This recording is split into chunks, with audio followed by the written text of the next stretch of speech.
Lillian was in a bad mood today, and this despite the fact that while driving, she was always distracted by looking at the road, running a ribbon in the distance. A yellow sedan with nice checkers on the roof was driving along the highway, swaying from side to side in time with the roughness of the road, like a boat on small waves. Suddenly, the voice of her 7-year-old daughter, Kayla, sitting to her right in a special child seat, brought her out of her sad thoughts. "Mom, how long are we going to work today? Because I'm already hungry." "Now we'll do one more order, and then we'll take a break for a snack." "Okay," Lillian asked hopefully. "Sure, I'll be patient." "What did you have for lunch today?" "A sandwich or pancakes?" Kayla persisted. Lillian winked mysteriously at her daughter. "I won't tell you. Let it be a secret. I'm sure you'll love it." The little girl's face lit up with a sweet smile, the kind that all children have in the world, without exception. At the sight of this beautiful picture, Lillian's heart warmed noticeably. So what if she lost today's divorce case? Let her husband choke on his capital. They were useless as it was. Mentally agreeing with that statement, Lillian smiled at her reflection in the rearview mirror and accepted the dispatcher's call. Bus station. 2 passengers, a man and a woman, will be waiting at the entrance. "I've already told the customers your license plate number," the dispatcher said in a well-practiced voice. "Copy that, Jordan." "Thank you." "I'm not too far from here," she said and shifted gears, glancing furtively at Kayla. Lillian noticed that her daughter had dozed off, but that was okay. One more order and a break, she reassured herself. Lillian didn't like taking her daughter to work with her, but there was no one to leave her with. The owner of the rented apartment did not tolerate children and said so right away. Her mother lived in the village, where she worked from dawn to dusk on the local farm to provide for her disabled youngest son. Lillian's brother, Scott, used to work as a tractor driver, but after an accident on the road, he became permanently blind and moved into a wheelchair. His wife left him. The only family left is Lillian's sister and mom. There was no way to leave a little girl in her care when things were already going badly, and Kayla had always liked to be naughty, so she needed constant supervision. Lillian spotted the customer's name by the dispatcher at once. They were standing there, holding small travel bags. The couple looked to be just over 30. Probably married, Lillian thought with a hint of envy, and flashed her headlights at the customers. She didn't signal because she was afraid of waking her daughter. The child would get a good night's sleep if the passengers were not talkative. Lillian's hunch was correct. The couple greeted her politely and made themselves comfortable in the back, closing the door quietly without slamming, which in itself pleased Lillian. Good customers treated the car with respect rather than banging the doors for nothing. When the strangers saw the little girl sleeping in front of them, they became quiet and whispered, "We're going to a hotel, please." "What is the cheapest one here?" a man asked in a low voice. Lillian nodded understandingly. "Okay, we'll do it. There's one here. Aurora's called. The service there is good. The prices are reasonable. I lived there with my daughter for a while, too." "Thank you. We are very grateful to you," said a passenger. For a moment there was silence in the cabin. Lillian had been in her profession for many years, so she was used to adjusting to the client. If a person who likes to talk sits down, she has already prepared several crowning stories on any topic. Funny and sad, long and not so long. And if a silent man is caught, Lillian keeps her neutrality and just enjoys the engine's murmur or loud music. She didn't turn on the receiver now. Let Kayla sleep for a while. Maybe she'll wake up with renewed vigor. Meanwhile, the passengers behind her began to talk softly. Lillian had gotten used to it long ago, and she let other people's conversations pass her ears. But this time she couldn't do that. And first of all, because they mentioned her surname Clark, or rather, not even her own, but the surname of her husband Nicholas. Lillian herself was a little embarrassed by this surname, considering it not at all suitable for a woman. But what can you do when she made her own choice at the registry office? The man was the first to speak. So are you all set? Clark's definitely going to hire us. The woman hesitated for a moment, then said, "Yes, you don't have to worry. I've got it all figured out. I'm going to work in his office as a janitor. In the meantime, you watch from the sidelines. Nicholas won't be able to get away with it this time. I bet he can't take a punch like that." Lillian hit the brake in surprise, causing her yellow car to freeze like a stumbling block. The passengers were visibly agitated, and Lillian took a breath. She had good reflexes. But it was a good thing there was no one behind her, or she'd be in trouble. But Kayla didn't notice her mother's maneuver because she was still snoozing sweetly in her baby seat. "What's wrong? Why do we stop?" the man asked. Lillian immediately pulled herself together and answered, "Nothing, there's no need to worry. It's all right. There was just a pothole up ahead, so I stopped to go around it." The passenger shook his head doubtfully, but refused to comment further. But Lillian couldn't think of anything else but the conversation between the two strange passengers the rest of the way. At first she thought the conversation was about some other person. But when the woman mentioned the name of her husband Nicholas, everything fell into place. Not knowing what to do with this information, Lillian hesitated. Of course, she immediately realized that something evil was being plotted against her ex-husband. But what could she personally do about it? One, the scoundrel who left her and her daughter with practically nothing. Or refused to follow her conscience and accept everything as it was. She did not know the answer to that question. Meanwhile, the hotel complex appeared ahead, and the passengers prepared to pay the fare. A woman was paying the fare, and she took out her purse and handed Lillian a couple of bills, slightly larger than the amount to be paid. "Here, take the change. No need buy something for your daughter. She's a real sweetheart. A real doll." Lillian smiled embarrassedly and thanked the customer for the tip. It didn't seem like much, but it felt good. She started the engine and drove on to her favorite spot on the riverbank where she and Kayla always had a bite to eat. In spite of her own will, Lillian's thoughts returned again and again to Nicholas, who had won her divorce. And that was all right, he'd won, so what the hell? No alimony in part of the business, so let him be happy. Lillian didn't need it, but they bought the house with joint money. And Lillian's mom also contributed to the joint venture. For several years, she saved up to give her daughter a gift for the wedding.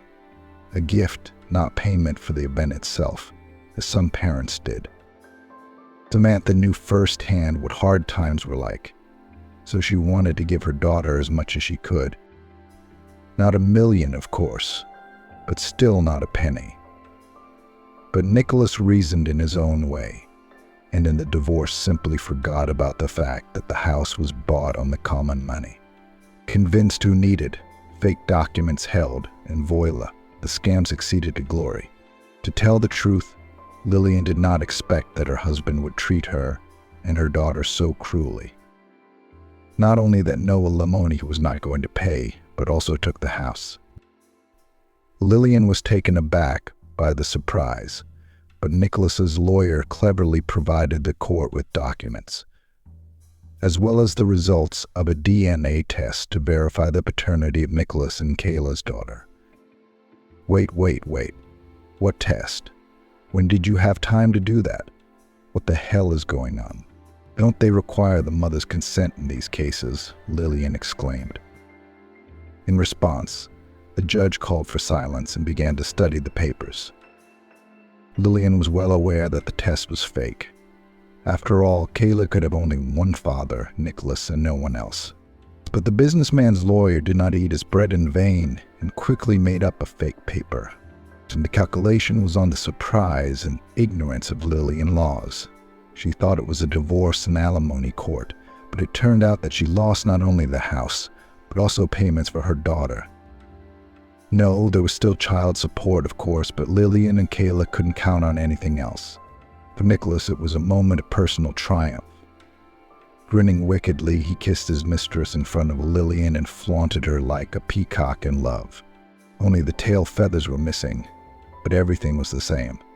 Tears ran down Lillian's cheeks. Her husband's betrayal hurt her to the core. How can the earth bear you? To deprive his wife and child of a roof over their heads? How will you look in the mirror after this?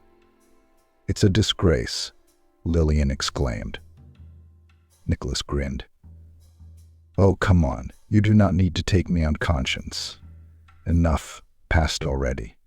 It is simply impossible to live with you. No intelligence, no imagination. You're a bore. I feel good. My blood is boiling in my veins. That's what a real woman is, not like you, a country bumpkin. At that moment, Lillian had a sudden urge to slap the bastard, but she had to restrain herself. There are people around. What difference would it make? Only the humped man's grave can be fixed. Trying to chase away the intrusive visions, Lillian wiped her eyes with her hand and turned her attention to the road. She liked to listen to the peaceful noise of the engine and to drive the car as if she were part of the whole. Lillian had learned to drive in elementary school, when her grandfather had trusted her with the wheel of his old Zyguli. Naturally, Patrick himself was beside her and controlled every step of his granddaughter. And although now Grandpa was already in heaven, she remembered his science with warmth in her heart. She learned not only to masterfully drive the car, but also to distinguish by the sound of breakdowns and all sorts of nuances of the engine. And now, returning from a call, Lillian felt that something was obviously wrong with the car. It was nothing critical, of course, but it wouldn't hurt to stop by the repair shop after the shift. At that moment, Kayla, who was sitting in the baby seat, woke up and looked at her mom with a smile. Mom, are you done yet? Can we take a break? Lillian smiled back. Absolutely. We will take a break. We'll stop at the riverbank now. It's close to the beach and the gazebo there. Yay, finally. I'm getting hungry. I had breakfast this morning, but I'm hungry again. Lillian patted her daughter on the shoulder. Well, you're growing up. You know, girls always pull up faster than boys, so the body needs fuel. Oh, come on. Let's see what I made for you.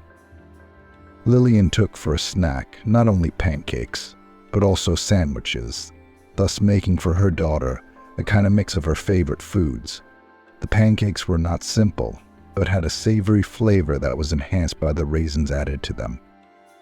Kayla looked at the river and admired the people swimming, sunbathing, and fishing in the reeds a little farther away. Lillian was not happy about the river today. She was far away in her thoughts and still could not decide what she should do with the information she had received. Naturally, going to the police with such a thing was not an easy task. But what would she tell the officer on duty? That she overheard someone deciding to get a job at her ex-husband's company as a cleaner, and someone else should be watching her from the sidelines. That's ridiculous. Lillian hesitated for a moment, then realized this information really needed to be shared with someone else. Best of all, with their time-tested friend Taylor, who always found the right answer in difficult situations. Though sometimes Taylor was quite stubborn and stood her ground until the last minute. During their previous conversation, she had strongly insisted that Lillian file a second lawsuit in court and have an independent DNA test done to confirm Nicholas and Kayla's parentage. Lillian sighed sadly. Why would I want to do that, Taylor? I don't want to see him, let alone be around him, and I don't want Bonnie's money. Lillian smiled. Do you think they'll bring bad luck? Here I lived with him side by side all these years and only tormented. And Nicholas has constant business trips, delays, late returns, and excuses. Taylor nodded understandingly. It's as clear as day. Men, they're all like that. Especially the ones with money. As soon as something comes up, they have the wind in their heads, and it's like a calculator in their brains starting to turn all the beauties of the city into potential lovers. It's just that each one has a different price tag attached to her dress. Lillian smiled again. Taylor's position had been clear to her for a long time, since she had once gone through a painful divorce, just like Lillian. True, her husband had not been rich, and unlike Nicholas, had left her for a wealthy mistress because of extreme poverty. Subsequently, he has not once regretted it, and even tried to go back. But here Taylor's betrayal could not forgive, and slammed the door in front of the nose of the former lover. Waiting until her daughter had lunch, Lillian called the dispatcher and said that she would not be taking orders today. But Jordan was sympathetic, as he had once been a cab driver himself, but now he was in a wheelchair after an accident. Everyone knew that Lillian rarely finished a day early, and if she did, there was a good reason for it. At first, when Lillian had joined their transportation company, she had received nothing but ridicule. The owner of the company had never dealt with a female driver before, so he decided to give her a test. For this purpose, he gave her the oldest car available at the time. As you might expect, it was simply impossible to drive it. Breakdowns followed one after another. So Lillian had to spend time in the workshops, where she was up to her elbows in oil and fuel oil, helping the mechanics to repair the car. To the young cab driver's credit, it should be said that she never complained about her fate and accepted with humility what she was given to use. Lillian did not have her own car, otherwise she would have gone private. In the meantime, Lillian could only count on the help and assistance of the director of the depot. Unnoticed by herself, she improved her repair skills and was soon able to fix minor breakdowns on her own. And after a while, her old car began to bring the owner a decent income, as it practically never broke down. Many cab drivers envied Lillian, not understanding what the secret of her success was. As it turned out, everything was simple hard work, diligence, and enviable endurance. And also, despite everything, unlike most female cab drivers, Lillian was not afraid to take male customers and kept a pepper spray with her, just in case. To the honor of the passengers, it should be said that she had never met any outright scoundrels. Most often drunken men behaved swaggeringly and confessed their love to Lillian, but it never went any further than that. She only smiled, always answering in an emphatically polite manner and never escalating the situation. In addition, Lillian was indifferent to alcohol, which also played into her hands. Unfortunately, the lion's share of her earnings went to rent a house, because Nicholas left her and her daughter homeless. Harper was an odd hostess, and Lillian had never learned to feel comfortable with her. From time to time, she made her own claims and tried to increase the price of rent in order to profit at the expense of the young cab driver. But the woman did not even realize that Lillian's earnings were not as much as she thought. After all, the single divorced woman has a daughter growing up, and she also dreams of buying her own car and engage in private transportation. Of course, quite legally, having discovered self-employment. The male cab drivers only laughed. You should not go into privateering. A car is only an expense, but it's useless. Here, of course, part of your income will have to be paid back, but they give you some kind of transportation. And in case of emergency, insurance will cover all possible expenses. When you're self-employed, it's a lot harder. But she knew she wanted her freedom and dreamed of a better schedule than the one she had now. Finally, when Kayla had eaten, Lillian gave her a set of wet wipes for the little girl to wipe her hands with. Then she got behind the wheel and started the engine. "Where are we going now?" "Back to work," Kayla asked. "You guessed it," Lillian smiled enigmatically. "We're going to visit Aunt Taylor. I already called her. She'll be waiting. You can play video games with Colin or play catch in the yard while we talk." Kayla's eyes lit up with joy. "Wow, that's quite a gift. You've been making me happy all day today. You've made such a delicious lunch, and now you're coming to visit." and she always has such delicious candies in vases." Lillian smiled, catching herself thinking that her daughter obviously didn't get enough sweets, because they had to save money all the time. Like any intelligent woman, the young mother realized that the lion's share of her income was spent on rent. On the other hand, they could not stay in the open air, and they needed their own car like air. As it became clear, in 10 minutes Taylor was already waiting for mother and daughter to visit, having put on the table treats and poured a cup of fragrant tea with bergamot. But Kayla didn't touch the tea, as she immediately ran to play with Taylor's son. But Colin had more than enough toys, and that's why the girl, who was used to Spartan conditions, was ready to play with cars and soldiers, and even shoot a toy gun. "Well, tell me what you've come with. I don't think you finished your workday early to see me again," Taylor asked with a squint. Lillian blushed embarrassedly. Her friend was very perceptive, she said. There was no hiding anything from her. In fact, Taylor realized right away that Lillian was in some kind of trouble. Patrick, I don't know what to say." Lillian didn't even know where to begin. Taylor frowned.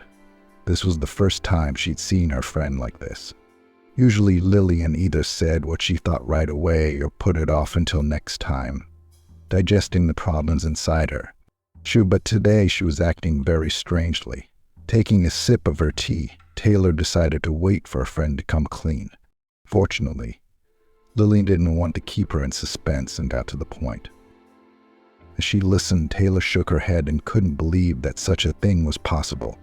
At the end of the story, she propped her chin up with her hand and asked, "So what are you going to do next? I hope you don't tell your ex that he's in danger. You know, to be honest, I don't think they can eliminate him literally. It's probably a robbery or something.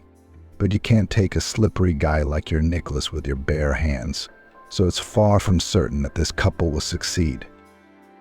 Lillian sighed sadly. "Oh, I don't know whether to tell Taylor or not, you know.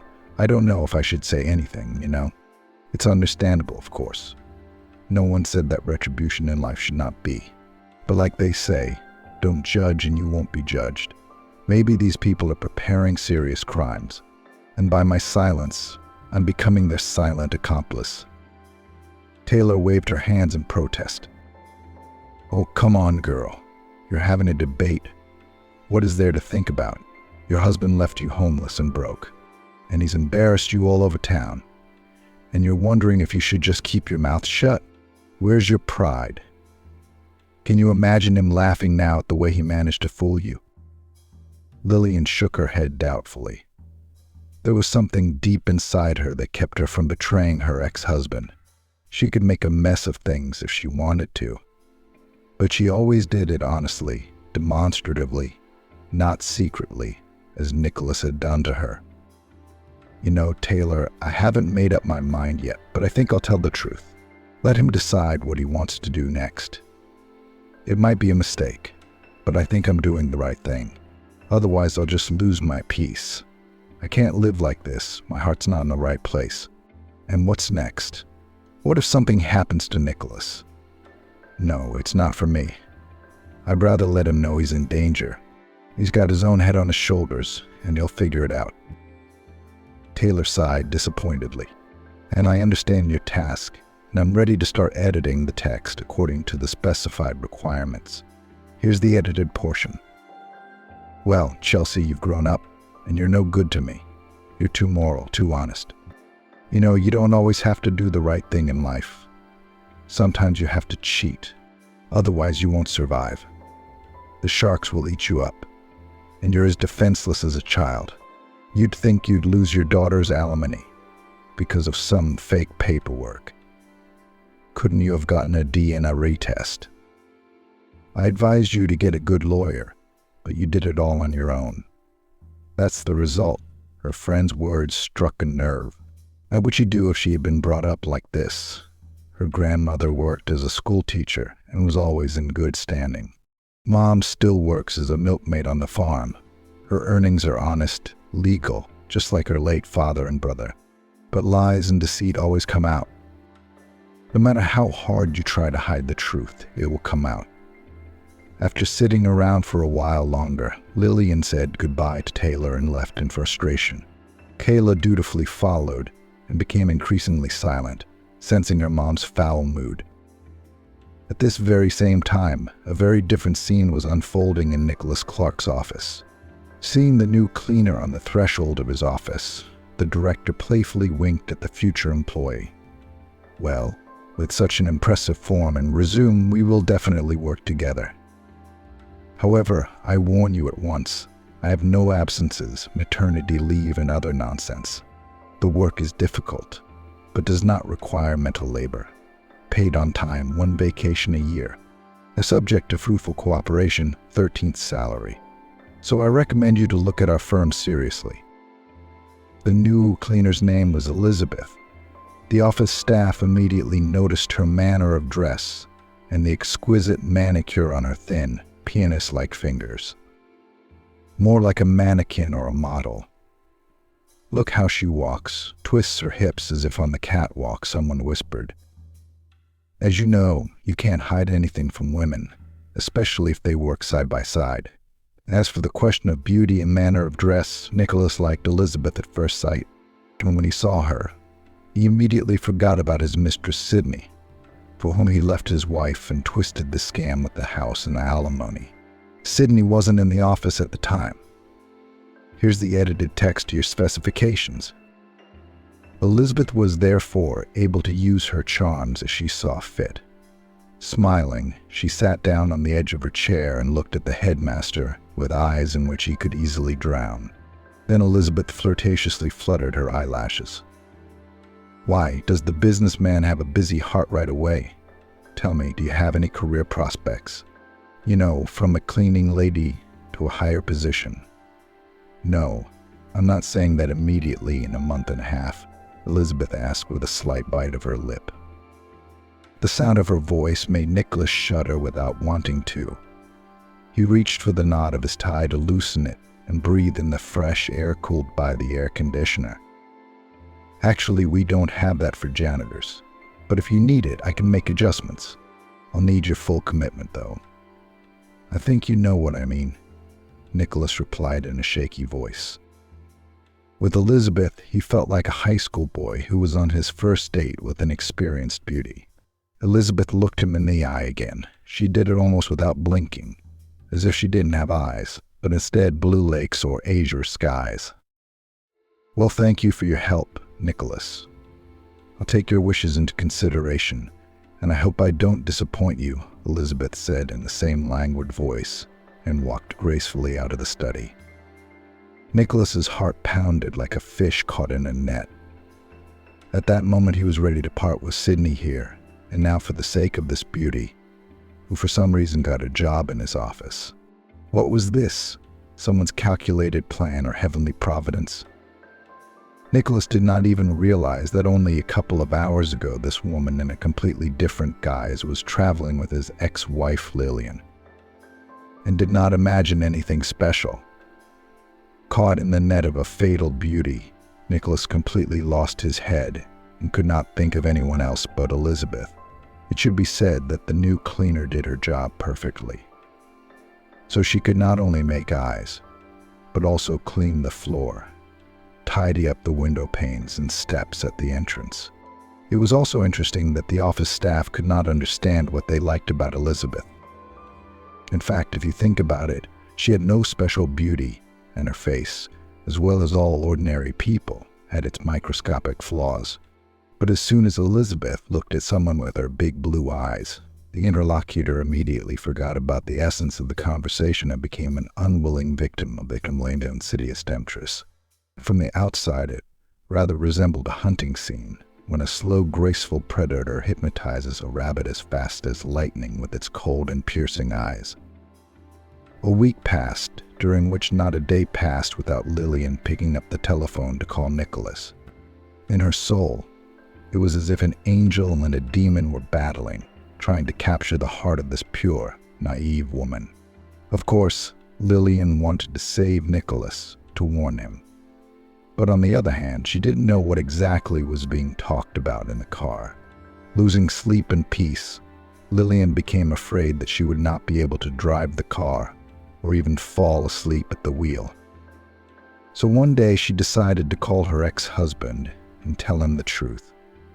Since the phone was not picked up the first time, she overcame her pride and dialed again. And that's when she heard Nicholas's disgruntled voice. "Hello, what do you want? I think all decided. I have no money, do not even ask. And someone else's child I'm not going to bring up." Lillian was momentarily speechless with indignation. What does a child have to do with it? Especially since Kayla is your daughter and you know it. But you don't have to play to the public. You think I'm bugging you. I need you. I'm actually calling about something else. Nicholas grinned. "Come on, tell me." "What other reason? Do you want to get a job with me? It's already late. I just hired a new cleaning lady. If only as a janitor, but it's an inconvenience, dust, dirt, cigarette butts. And there are always vagrants hanging around. So I don't recommend it. You'd better turn your own steering wheel," said Nicholas. Lillian was a great effort to pull herself together and finally get to the heart of her question.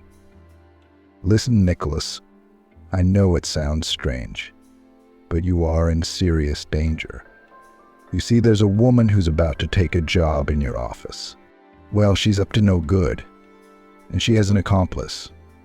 I don't know who he is or how he's going to help her, but you have to be on your guard."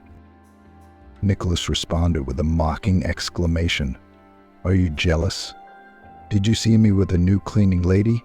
This is just the beginning. There will be flowers. Now I'm giving her a promotion, and then I'll drag such a beauty into the registry office." From surprise, Lillian was thrown into heat, and cold sweat broke out on her forehead. She wasn't beautiful. Just an ordinary woman, riding with a man in the back of my car. What are you talking about? I don't think we're speaking the same language. Nicholas paused for a moment and said, "Look, if that's all, I don't want to go on and on. You already know everything yourself. We have nothing in common. So go on, goodbye, and don't look out for me. Who I date, janitors or whatever, is my own business. You get on with your life. Find yourself some truck driver or something, and make love. That's it. Come on." Lillian never had time to answer because Nicholas immediately interrupted the call. A tear slowly rolled down her cheek. "What a fool you are, Nicholas. All right, my job is to warn you, and then do what you want, but don't tell me how you got into all this trouble." Strangely enough, the conversation with his ex-wife did not make a proper impression on Nicholas. The businessman rarely believed anyone, especially people whom he had offended in some way or another. In addition, Nicholas Clark did not discount the usual female jealousy, which sometimes manifested itself in the most unexpected forms. Meanwhile, Elizabeth was steadily climbing the career ladder. In 2 weeks, she'd gone from cleaning lady to sales intern. All the employees were convinced that Elizabeth had gotten her position because of her very close relationship with the director. But in fact, that was not the case at all. If the office workers knew how Elizabeth had succeeded, they would not believe it and would consider it a fairy tale worthy of cheap tabloid novels. But Elizabeth really made her way not through the bed, but with the help of another tool, which awarded her nature. Few people knew that Elizabeth's family were fortune tellers. Not the kind of fortune tellers who went around the train stations offering fortune telling. No, this was on a whole other level. Her main weapon was her gaze, which she used to literally shine through a person like an X-ray. Rarely could anyone resist that gaze. Usually people immediately retreated, yielding to the assertive and attractive woman. It could not be called hypnosis, because Elizabeth never asked them to do anything illegal. And the power of her gaze was not powerful enough to control people like marionettes. But to make them more compliant or softer was easy. Elizabeth didn't waste her gift and preferred not to use it without a good reason. So and her accomplice Eric was of the same opinion. Unlike her, however, he had no such gift and could only rely on his own strength, while Elizabeth became the queen of the office. Eric changed into the clothes of a street hobo and began to discreetly observe the company, studying what was going on and making notes in his small pocket notebook. Of course, no one paid any attention to him, because everyone considered street hobos to be alienated and didn't want to waste time with them. However, this was to Eric's advantage. Soon he fixed Nicholas's license plates, studied his daily routine, and learned his home address. In fact, in their pairing with Elizabeth, he served as a cover. That is, he studied the behavior of the object of surveillance, pursuing some personal, unknown to anyone's purpose. But Nicholas finally lost his peace, which did not go unnoticed by his official passions. Being a sultry brunette, she could not understand what happened. Why did the suitor suddenly stop giving gifts, inviting to the movies or restaurants? If earlier Nicholas every month gave her a diamond ring or something similar, now she could only count on a wilted bouquet of flowers, which brought the courier from the delivery service. Determined to find out what was wrong, Sydney made inquiries at the office and almost immediately learned about the new employee who had won over everyone who had the misfortune to run into her. "All right, let's see what you're up to, pretty lady. And what are you up to?" "You're probably looking for a rich daddy," Sydney thought as she got ready for the office. As it happened, she'd never seen Elizabeth before and had no idea who she'd be facing. But when Sydney saw Nicholas's new lover for herself, she laughed. What's so special about her? Where's all that beauty in her? Well, yes, eyes, of course, big and expressive, but nothing else special. And how is it that she commands everyone here? Sydney thought ironically and walked over to her. Elizabeth was sitting at her desk at that moment, listening intently to the senior manager who was interning her for a future job. Sydney, grinning caustically, asked, "Well, dearie, are you joining us for a long time or just passing through?" Elizabeth raised an eyebrow in surprise and looked at Sydney expressively. But her charms had no effect on Nicholas's mistress. It happened quite often, for all people were different and had their own willpower. Sydney never considered herself weak. She was used to fighting for her happiness. Was it for nothing that she spent so much time to get Nicholas divorced from this Lillian? It was her, Sydney, who gave her lover the trick to fake the DNA test. That the court probably won't order a retrial, and this wiretap. Lillian's not likely to figure it out. Realizing that she couldn't get along with Nicholas's mistress, Elizabeth backed off. "I won't be with you long, Sydney. I'm planning to build a career with Nicholas. It's very important to me," the intern said with emphasized respect. The most surprising thing was that Elizabeth still cleaned the floors. But she did it when there was no one else in the office, so as not to compromise herself for Nicholas, who had appointed her a trainee.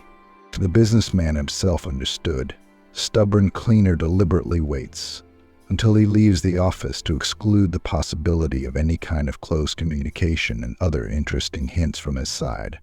However, it only spurred Nicholas on. It was time to feel the excitement of the hunter and taste life in a new way. Elizabeth's showy submission had no effect. Sydney immediately realized that the sly beauty had decided to trick her around her finger so that she would not interfere with her conquest of life in the office. So Sydney hesitated for a moment and then said, "Listen, dearie, I think you should go wipe down the steps at the entrance. They're too dirty. Then you can start your internship a little later. I don't think there's any objection." Elizabeth smiled understandingly and immediately went to fulfill the instructions of the boss's mistress. Sydney gave her a glance and then turned to the department head. "Okay, her intern should be terminated for now. She doesn't need to sit around. Who's going to mop the floors then? Let her work when there's less cleaning work to do." At that moment, Barbara was embarrassed to note that it was Nicholas's personal order. Sydney categorically batted the air with her palm. "And I said she won't be interning anymore. I think my word is good enough for you." Barbara nodded in agreement and did not take the unpleasant situation any further. Why quarrel with the boss's mistress when it was still unknown whose would take? It was possible Elizabeth would fail so badly at this point that she wouldn't be able to recover. Sydney's been Nicholas's favorite for months, and her odds are much better. And if the office was boiling noisy passions, then in the life of Lillian almost nothing has changed, except that she finally found peace of mind. Now she no longer cared about Nicholas's problems, because her ex-husband had been warned about them and had to decide how to proceed. Just like before, Lillian traveled on calls and sometimes even with Kayla. When there was no one to babysit her daughter, she took her with her, showing her around the city and interesting places. Sometimes Lillian would choose a route that would be interesting for the girl. For example, she could easily cut the road and drive through the center. But instead, she would come to the waterfront so that Kayla could admire the beautiful view of the river shimmering in the midday sun. Despite her friend Taylor's skepticism, there were no changes in Lillian's love life. No, one day she even tried to meet someone online. When she registered on a dating site and saw several candidates who came to the date with tattoo marks on their arms and alcoholic amber, she realized that she was not ready for this kind of dating. Lillian was also busy getting Kayla ready for school. Even while she drove, her mother was asking her various logic problems to answer, and she was learning to read store signs and everything in sight. On top of that, Kayla went to a tutor who diligently prepared her for the first grade, so that the transition to school was not so painful and shocking. So once rushing to another call, Lillian noticed the very passenger who was having a conversation with her companion and her ex-husband Nicholas. It would seem that there was nothing surprising in this, if it were not for the appearance of this very stranger. The change in his appearance was so striking that Lillian could not help herself and even slowed down at the curb. She opened the door and called softly to the man. The man turned around and recognized Lillian. The thing was that the man had changed a lot in such a short time. Tattered clothes, worn-out sneakers that could fall apart at any moment, and the same tattered cap on his head. That's quite an image. "Look, I don't know your name, but maybe you need some help," Lillian began cautiously. The man looked visibly embarrassed, then said quietly, "Oh, no, thank you. Don't mind me. I'm sorry, it's not at all what you think it is. I'm not a beggar. That's not what this is about." Lillian thought for a moment. Then, with a nod of her head, she motioned for the man to join her. "Sit down, please. I won't take up much of your time. The thing is, I heard a snippet of your conversation with your wife in the car the other day. Remember when I dropped you off at the hotel?" He didn't argue and immediately said, "Of course I remember. I recognized you immediately. My name is Eric. Eric Brown. Doesn't my last name mean anything to you?" Lillian shook her head. "No, it doesn't. Why should it?" He grinned. "Our father was a real shark in the business world. He taught a lot of people how to trade, helped a lot of people and put them on their feet. He took Nicholas Clark under his wing too. Elizabeth and I weren't really in business then. She was into hiking. I was into racing and stuff. We're twins, brother and sister." "Really?" Lillian gasped. Eric nodded. "Yes, you see, we thought it would always be like this. Dad would protect, pay, cover the expenses. So on. And then Dad was gone. After the due date, we found out at the notary's office that our father's inheritance had gone not to anyone, but to Nicholas, who was our father's right-hand man. Elizabeth was abroad at the time and didn't know what had happened. And when she came back, she and I realized that we were left with no money at all. Nicholas had somehow forged the documents and sent the IRS after us. I even did 4 years in prison. Elizabeth waited patiently for me the whole time. She was afraid to confront Nicholas alone. It's a good thing he didn't know us by sight. You see, her sister was born with abilities that she believed were passed down from her grandmother. And recently Elizabeth decided it was time for revenge. We changed our names, of course, so the bad guy wouldn't find us. And we came to town. Lillian listened to Eric's story and could not believe her ears. Was it really possible? And she really did not know her husband.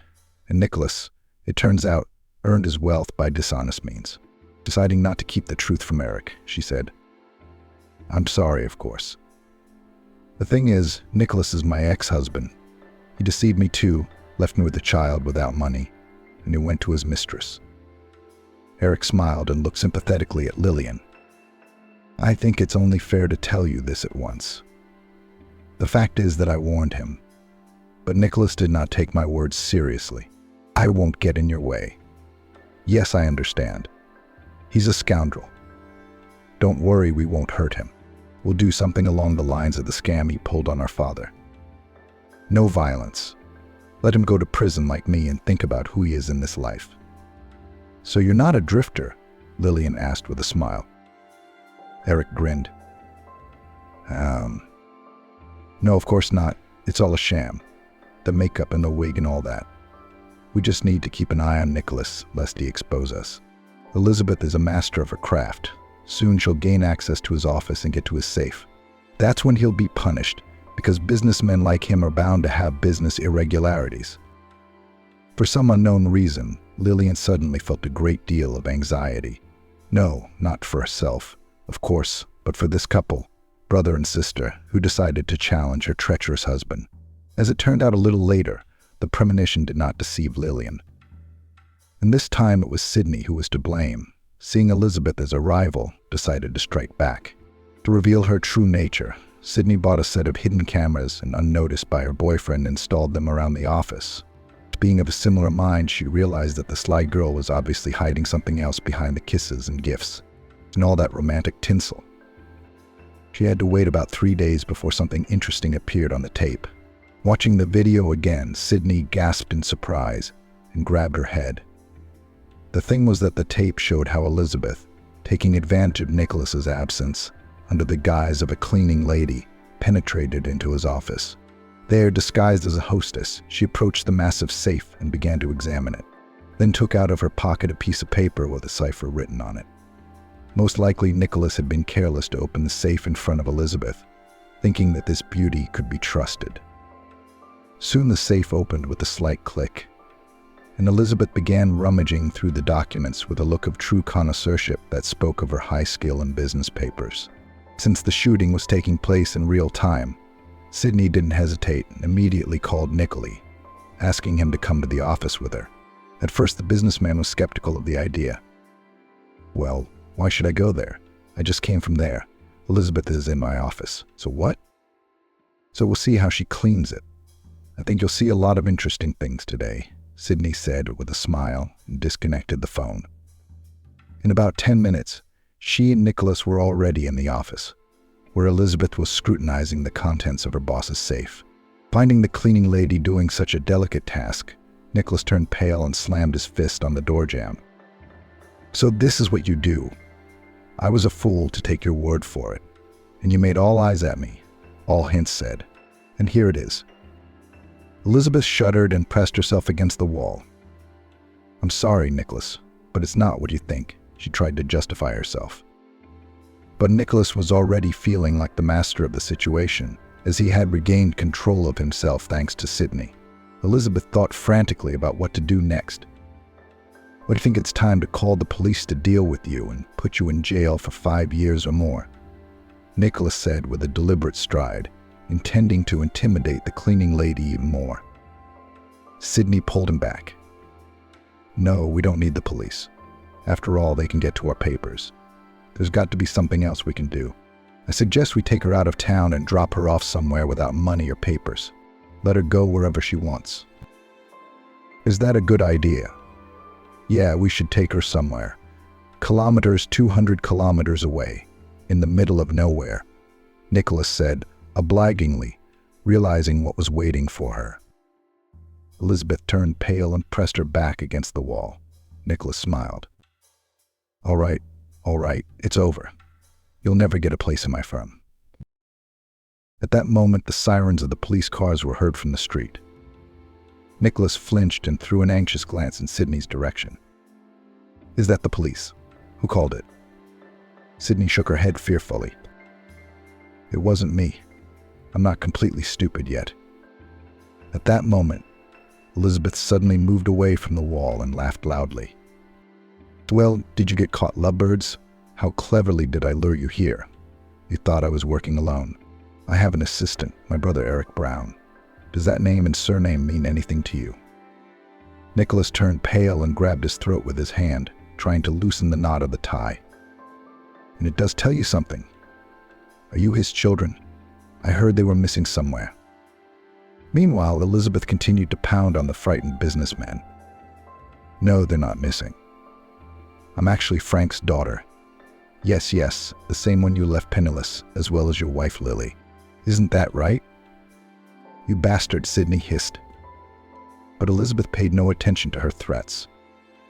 "Now, Nicholas, you will answer for everything. I caught you red-handed.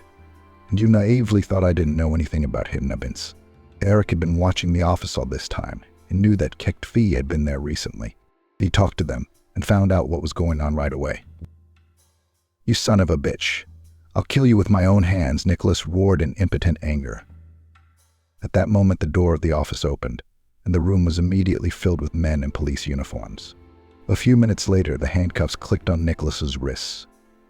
This happened after the officer had examined the contents of the director's safe, and there was a lot to see there: false accounting, masterful real estate scams, and shareholder fraud. Elizabeth grinned and winked at her brother, who was dressed in hobo clothes. Only now Nicholas realized that he was the victim of the very heirs he had cheated, from whom he had once sneakily stolen his father's capital. Lily learned about all this from the television news broadcast the very next morning on local television. As she ate her breakfast, little Kayla looked at the television screen with interest. When her father suddenly appeared on it, Kayla shouted with joy, "Mommy, look, it's Daddy." Lillian didn't believe it at first, but when she got closer, her amazement knew no bounds. "Well, I've got him. The trial," she said, and wiped away an involuntary tear. As it turned out, Sister and Brother Brown deceived Nicholas and Sidney, who considered themselves masters of the situation and accustomed to mock people, felt themselves real kings. The investigation of the Nicholas Clark case went on apace, and soon he and Sidney were in the courtroom. Nicholas' mistress was looking at a suspended sentence, but he himself was waiting for a very severe punishment, with serving the entire time in one of the northern colonies of the country. To Lillian's surprise, justice affected not only the heirs of the late Frank, but also herself, when suddenly she was once again the owner of the house her husband had once taken from her. Smiling enigmatically, Eric handed her the keys to the house in her hands, and handed her a large sum of money in an envelope for the inconvenience. Looking at him, Lillian could not believe her eyes, thinking that all this was probably one big but very colorful dream, which was about to be interrupted, and the harsh reality would come. But no matter how much Lillian pinched her shoulder, reality was still reality, reflected in Eric's kind and affectionate eyes. In fact, she had no idea that the initiators of the return of her home were not her acquaintances, but the heir Brown himself, who felt pity and sympathy for the unfortunate single mother raising a young daughter. Unnoticed by himself, Eric began to think about Lillian more and more often, and then one day dared to invite her to a restaurant. Naturally, it didn't look like a romantic meeting, because together with her mother came little Kayla, for whom this date turned into another joyful adventure. Lillian probably didn't even realize at that moment that this meeting would be the beginning of a new life. And it wasn't about changing jobs or getting her house back. It was about the fact that Eric had surrounded her with the kind of attention and love that Lillian couldn't have imagined in a life with a cheating husband. Elizabeth, Eric's sister, was sympathetic to her brother's choice and did not put up any obstacles in his way. Moreover, she supported the candidacy of Lillian because she was a masterful judge of people, especially with the help of her trademark look fortune teller.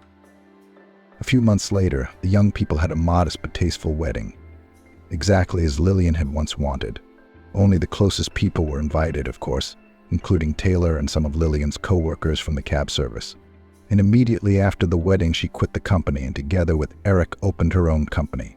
Transportation in it were engaged and experienced people on the cars of the latest models. It is said that the business quickly went uphill, and those who meet Lillian now almost no longer remember how she started and how she worked hard on an old yellow foreign car, which once gave a meeting with her future husband. Little Kayla went to school, where she did well and told her teachers that she was sure to have a brother or sister soon. But Lillian and Eric consider the girl's joy a little premature. After all, judging by the ultrasound results, Lillian is expecting twins, which means it is possible that in the future Kayla will have both a brother and a sister.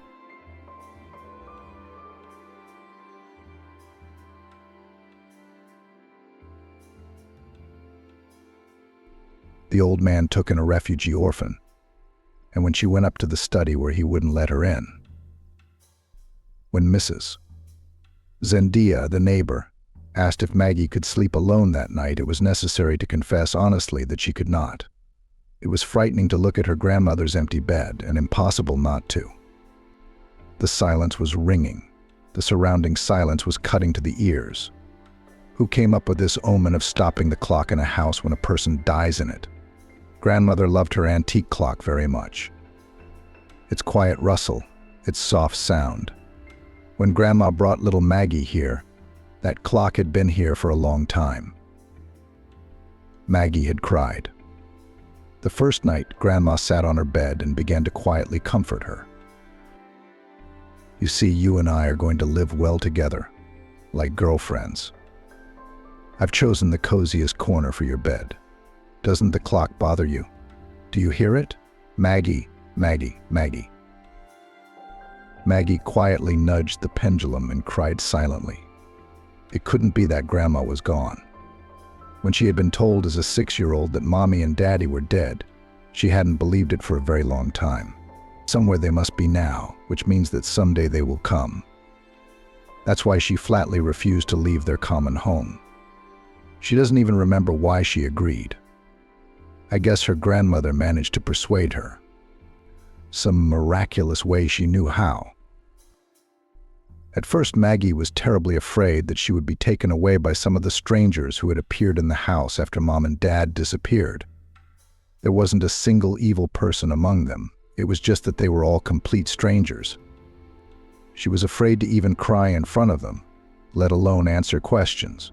When they asked her something, she didn't just keep silent, but turned away just in case. That way they would get away from her faster, stop noticing her. One day some aunt pestered her. She said she had to go to daycare tomorrow.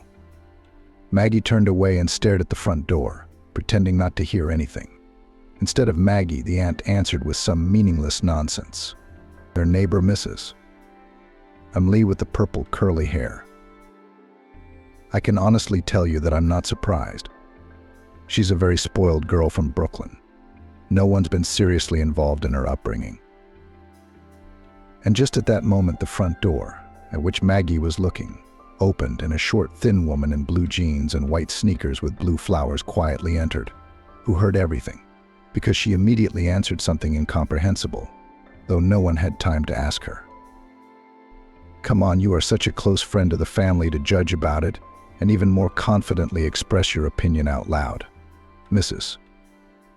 Lee with the purple hair was loudly indignant. And I'm Maggie's grandmother, her father's mother. I haven't seen you around here, the woman replied. Grandma. Maggie shouted and rushed toward the stranger before she had time to think, just to escape Amelie. Well, hello, Maggie. She heard a voice above her, and warm hands stroked her hair. That's right, it's her daddy's mom. She has the same kind and light hands. Daddy had said so often that Maggie had the kindest and most beautiful grandmother that Maggie couldn't wait to see her. She had long been promised to be taken far away to another town to visit her grandmother. And now Grandma had come herself and was just as Papa had described. Daddy never lied. After meeting Grandma, Maggie immediately stopped being afraid of all the terrible fears. It turned out that she and Grandma had no one but each other. Maggie was glad when she learned that it would be just the two of them. It's so good that it's just you and me, Grandma, with no strangers, the girl said. Grandpa would have loved you a lot too. You can be sure of that, Grandma smiled. She wasn't very happy that it was just the two of them with Maggie. There were many pictures of Grandpa in the house, but all in albums and only one on the wall. It showed a young dark-haired man, cheerful and strong, sitting in a boat, and on his lap he held a little boy, a little older than Maggie. The boy was very serious, frowning and gripping the oars tightly. Maggie recognized immediately that this boy was her daddy. They had pictures of him as a child at home, too. Grandma said here they were fishing on the Potomac River. It had been some very fishy summers, and they had had a terrific vacation. And in the early fall, 2 days after returning from vacation, Grandpa was killed in the line of duty. Little Maggie was afraid to ask what those duties were. And Grandma didn't explain the further family story, sad, but also beautiful in some ways. That story the grandmother revealed to the growing Maggie later. Matthew, the girl's father, grew up and left to study in Boston. To his mother's delight and relief, he had absolutely no desire to follow in his father's footsteps. Not drawn to any dangerous service, he simply enrolled as a project engineer. Thoughtful and focused, Matthew was very suited to this specialty. Everyone around him thought so too. No one expected any adventures from the guy. But he did. He fell in love with a girl from a wealthy family. And he didn't just fall in love for a while, he really fell in love. He was like that about everything.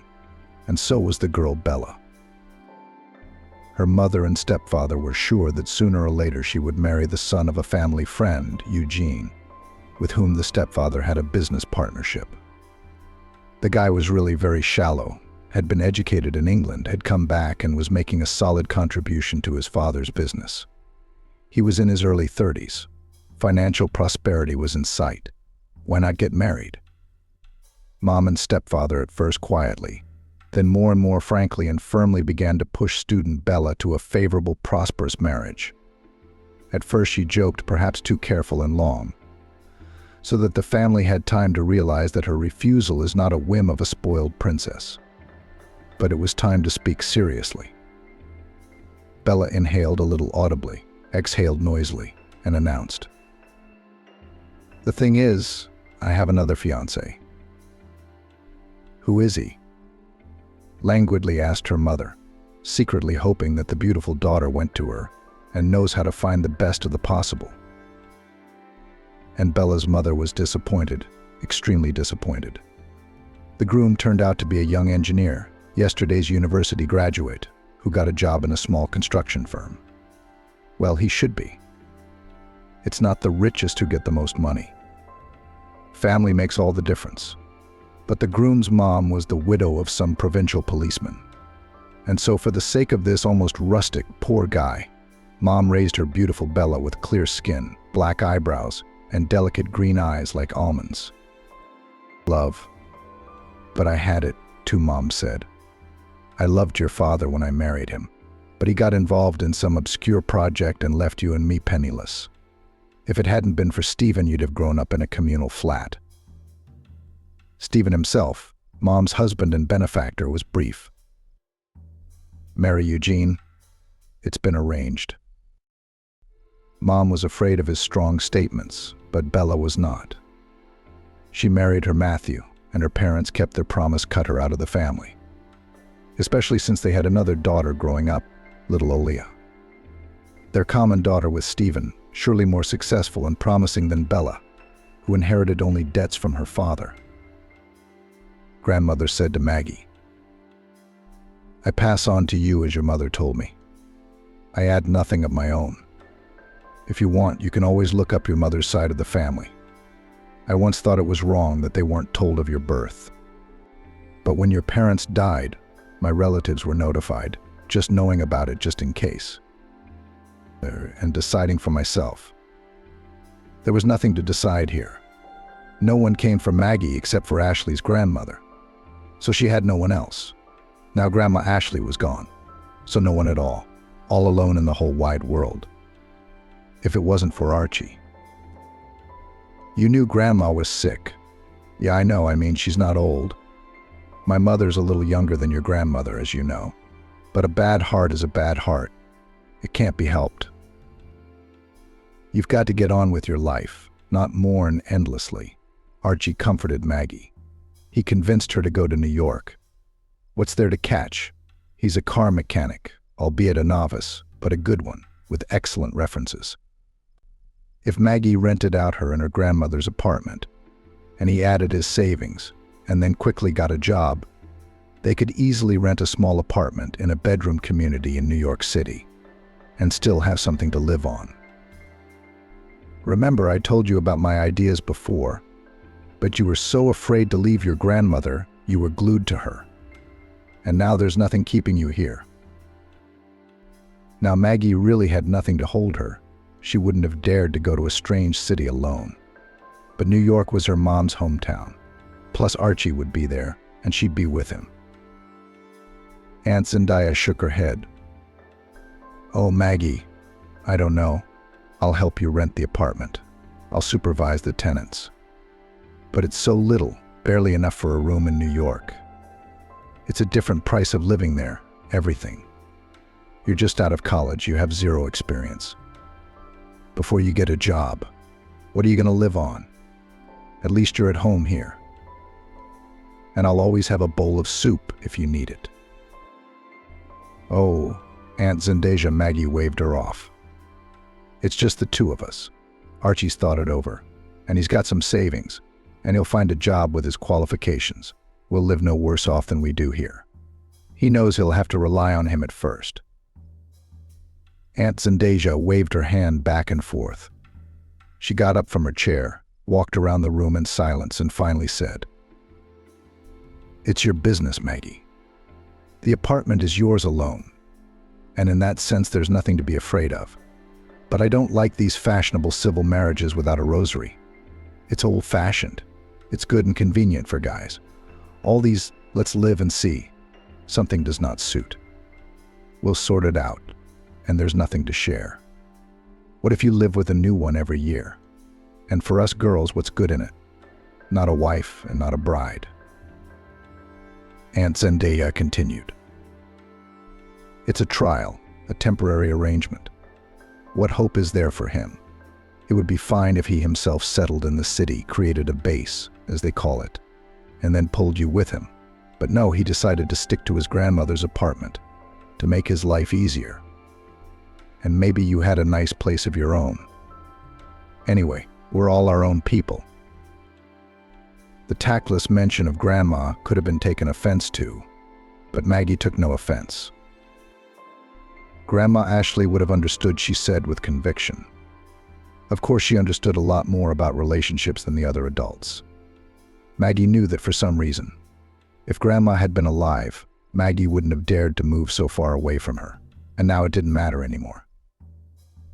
It was as if the stars had taken it upon themselves to help Maggie and Archie. Surprisingly, they found decent long-term tenants pretty quickly, a young couple with a toddler. Maggie had prepared in advance, sorted out and neatly stacked her grandmother's wrinkled belongings. She gave it to Aunt Zendaya for safekeeping. She took only her watch with her, though she sent that too into her suitcase in a cozy box, lovingly nestled between her warm sweaters. "They're so bulky. Why do you have to carry them with you?" Archie wondered.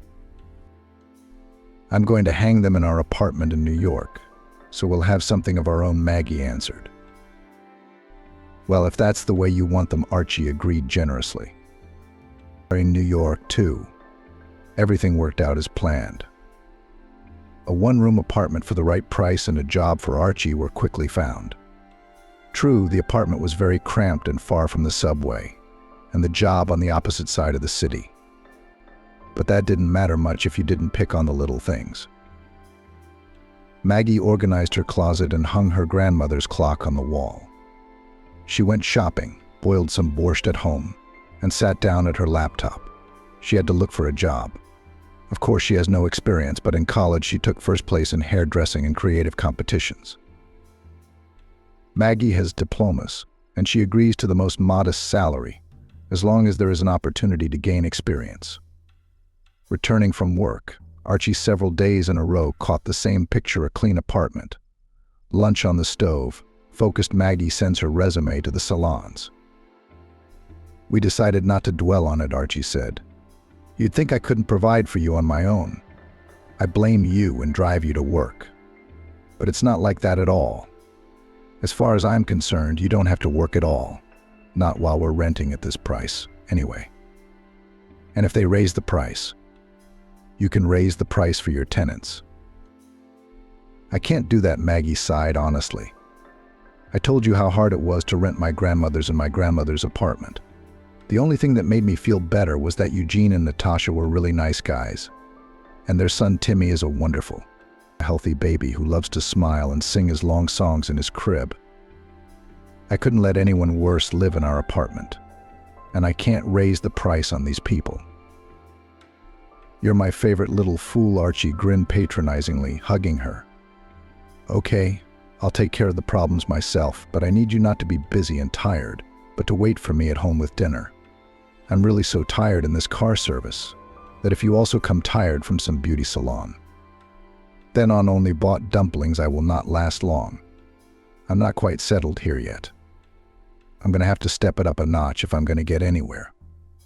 Why don't you stay home for a while? We thought it'd be easier and better that way. You've done such a good job organizing it like it's our own apartment. And you can walk around the city until midnight so you don't get bored while I'm at work. Other girls wish their boyfriend would support them. And you like the workday, the job, the whimsy? Maggie was embarrassed. Indeed, she'd earn a pittance and deprive her Archie of a fresh lunch and dinner every day.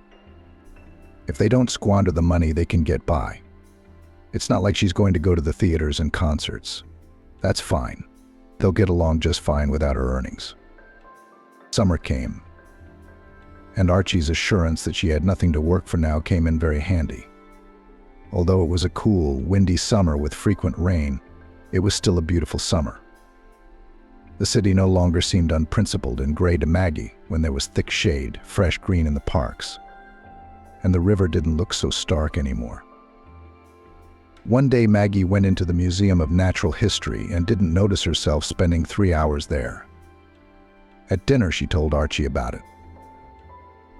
Let's go together again this weekend.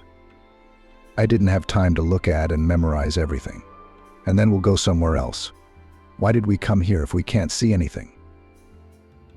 We came here to earn, not to spend, Archie explained condescendingly. I can see it all later, if I want to. Archie was working hard and saving money for some important plans, which he promised to tell me about later. Vivian, a neighbor on the floor, with whom Maggie had become friends, thought that Maggie was lucky to have Archie. Your husband's a hard worker. He's got a lot of determination for his age. He'll bring everything into the house, I can tell. You know how infantile guys are these days. Take my Kieran. We've had a son for 2 years, and for my husband the main thing is his friends, his company. They always have to rush to help at the first call, no matter what his wife has other plans. She is not bored with the child. Son is always fun. Most of them are selfish. So you've still got a good one. Although you're pretty, Maggie could find someone better, not someone who wouldn't take you out, but not a sure thing. So yeah, your Archie thing is pretty good. Maggie, after Vivian had talked about her options, felt uncomfortable, complaining that she was missing something. She had a very different idea of their life in the big city. She felt like they'd been together for 100 years. And Archie no longer loved her the way he used to. He comes home from work tired, often irritable over nothing, lying on the couch waiting for food, and he looks at Maggie as if she were something ordinary, as if she always had been and always would be, like a radiator. It's true that he changes at night, especially before the weekend, remembering affectionate words, promising to think of something interesting for the vacation. I guess it's the fatigue, the worry. Will he be able to achieve something in a foreign city, in a megalopolis? It's certainly hard to settle in. After all, Archie works alone for 2 people. Everything is getting more expensive so fast, and the landlord hints at a pay rise. We'll have to find a job after all. At first, Archie will grumble, but then he'll realize that it's better this way, and I'm busy. I don't have time to be bored and think of silly things. And it will be interesting, because a hairdresser is a man of art, my favorite profession. Maggie thought about it, consulted with Vivian, and decided to try another tactic of job search. Nothing comes of sending out resumes listing children's contest prizes from college. When you have no experience at all, There are probably 1,000 girls sending out 1,000 resumes at the same time. Go to the neighborhood salons yourself, Vivian advised her grandmother's old method. But in your profession, it can work. A hairdresser has to be personable. When I first saw you, I thought lucky for us that the neighbor's such a nice girl rented an apartment. So walk around, smile and socialize. Maggie thought it might help. In the expensive luxury salon from the street, of course, will not take, but in a simple barbershop, as they have in their town at the bathhouse, quite possible. And Maggie, having hardly waited for Archie to leave for work, set off in search of happiness. There were plenty of salons and establishments with a modest barbershop sign nearby. 4 salons didn't show the slightest interest in her, but at a tiny, modest, semi-basement salon with the glamorous name Orchid, the bored brunette perked up after a brief conversation with Maggie. "Oh, I need a replacement immediately. My assistant is not a bad girl, but she has a tumultuous personal life and is unreliable. It's not about her at all. She has to be replaced all the time. The boss doesn't care which one of us works, as long as it's not at a loss. I'm really sick of this unpredictability, and it's useless to talk. I can see you're different. If I put a question to the owner, either me or Olia, he will ask her, because he knows very well who is worth what here. He doesn't pay much, so he doesn't have the nerve to count on a supermaster. It's just convenient that I live 1 floor up. I'd have looked for something better a long time ago. But it's convenient for picking up my daughter from school. It's a local neighborhood, same grandmothers and aunts for years. The demands aren't too fancy. I'm sure you've been practicing on the same neighbors back home. Yeah, well, nothing unexpected. Leave me your phone number. I'll call you when I need to fill in. My name is Rita. I promise to get you ready."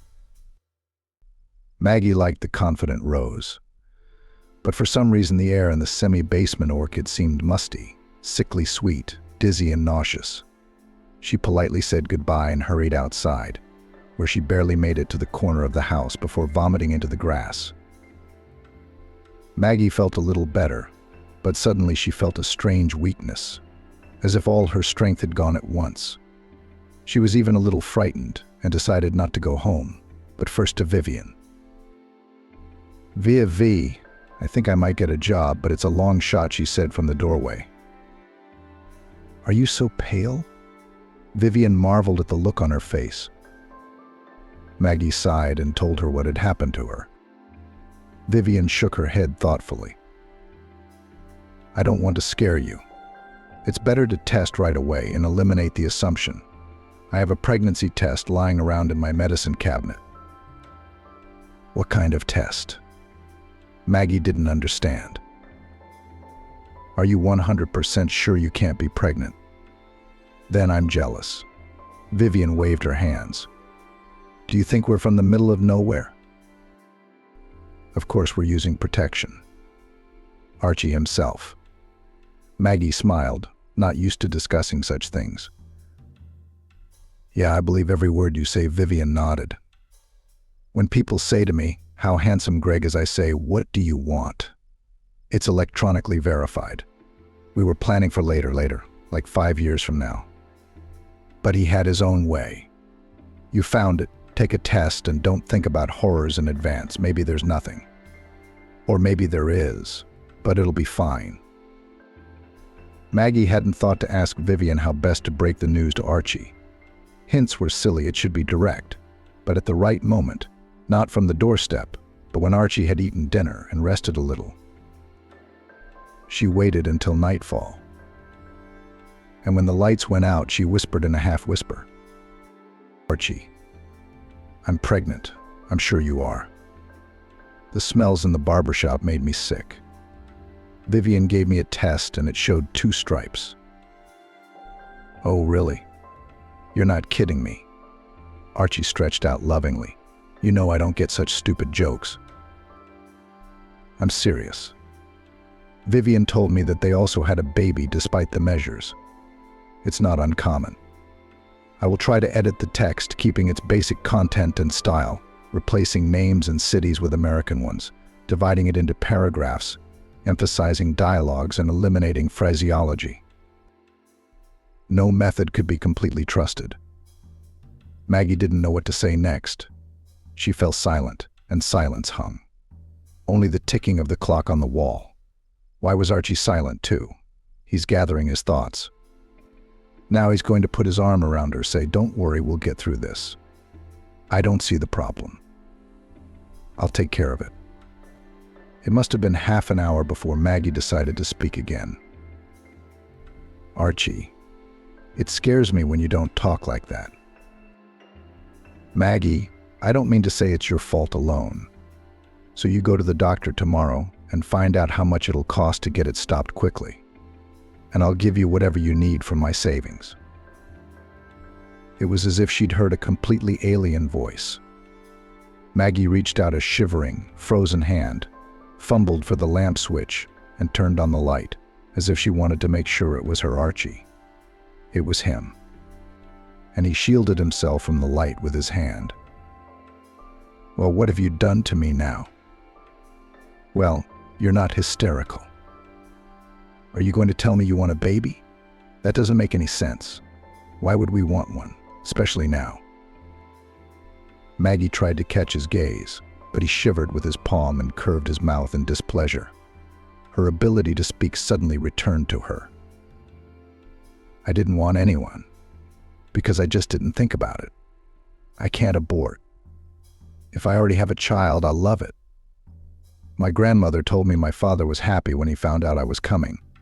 Although he and my mom had nothing at that time, he just loved her very much. So he loved their child right away. That is me. Of course, your dad's a noble knight, and I'm a scoundrel. Did you ever think that he hoped to make peace with his rich wife's family by having a child? No.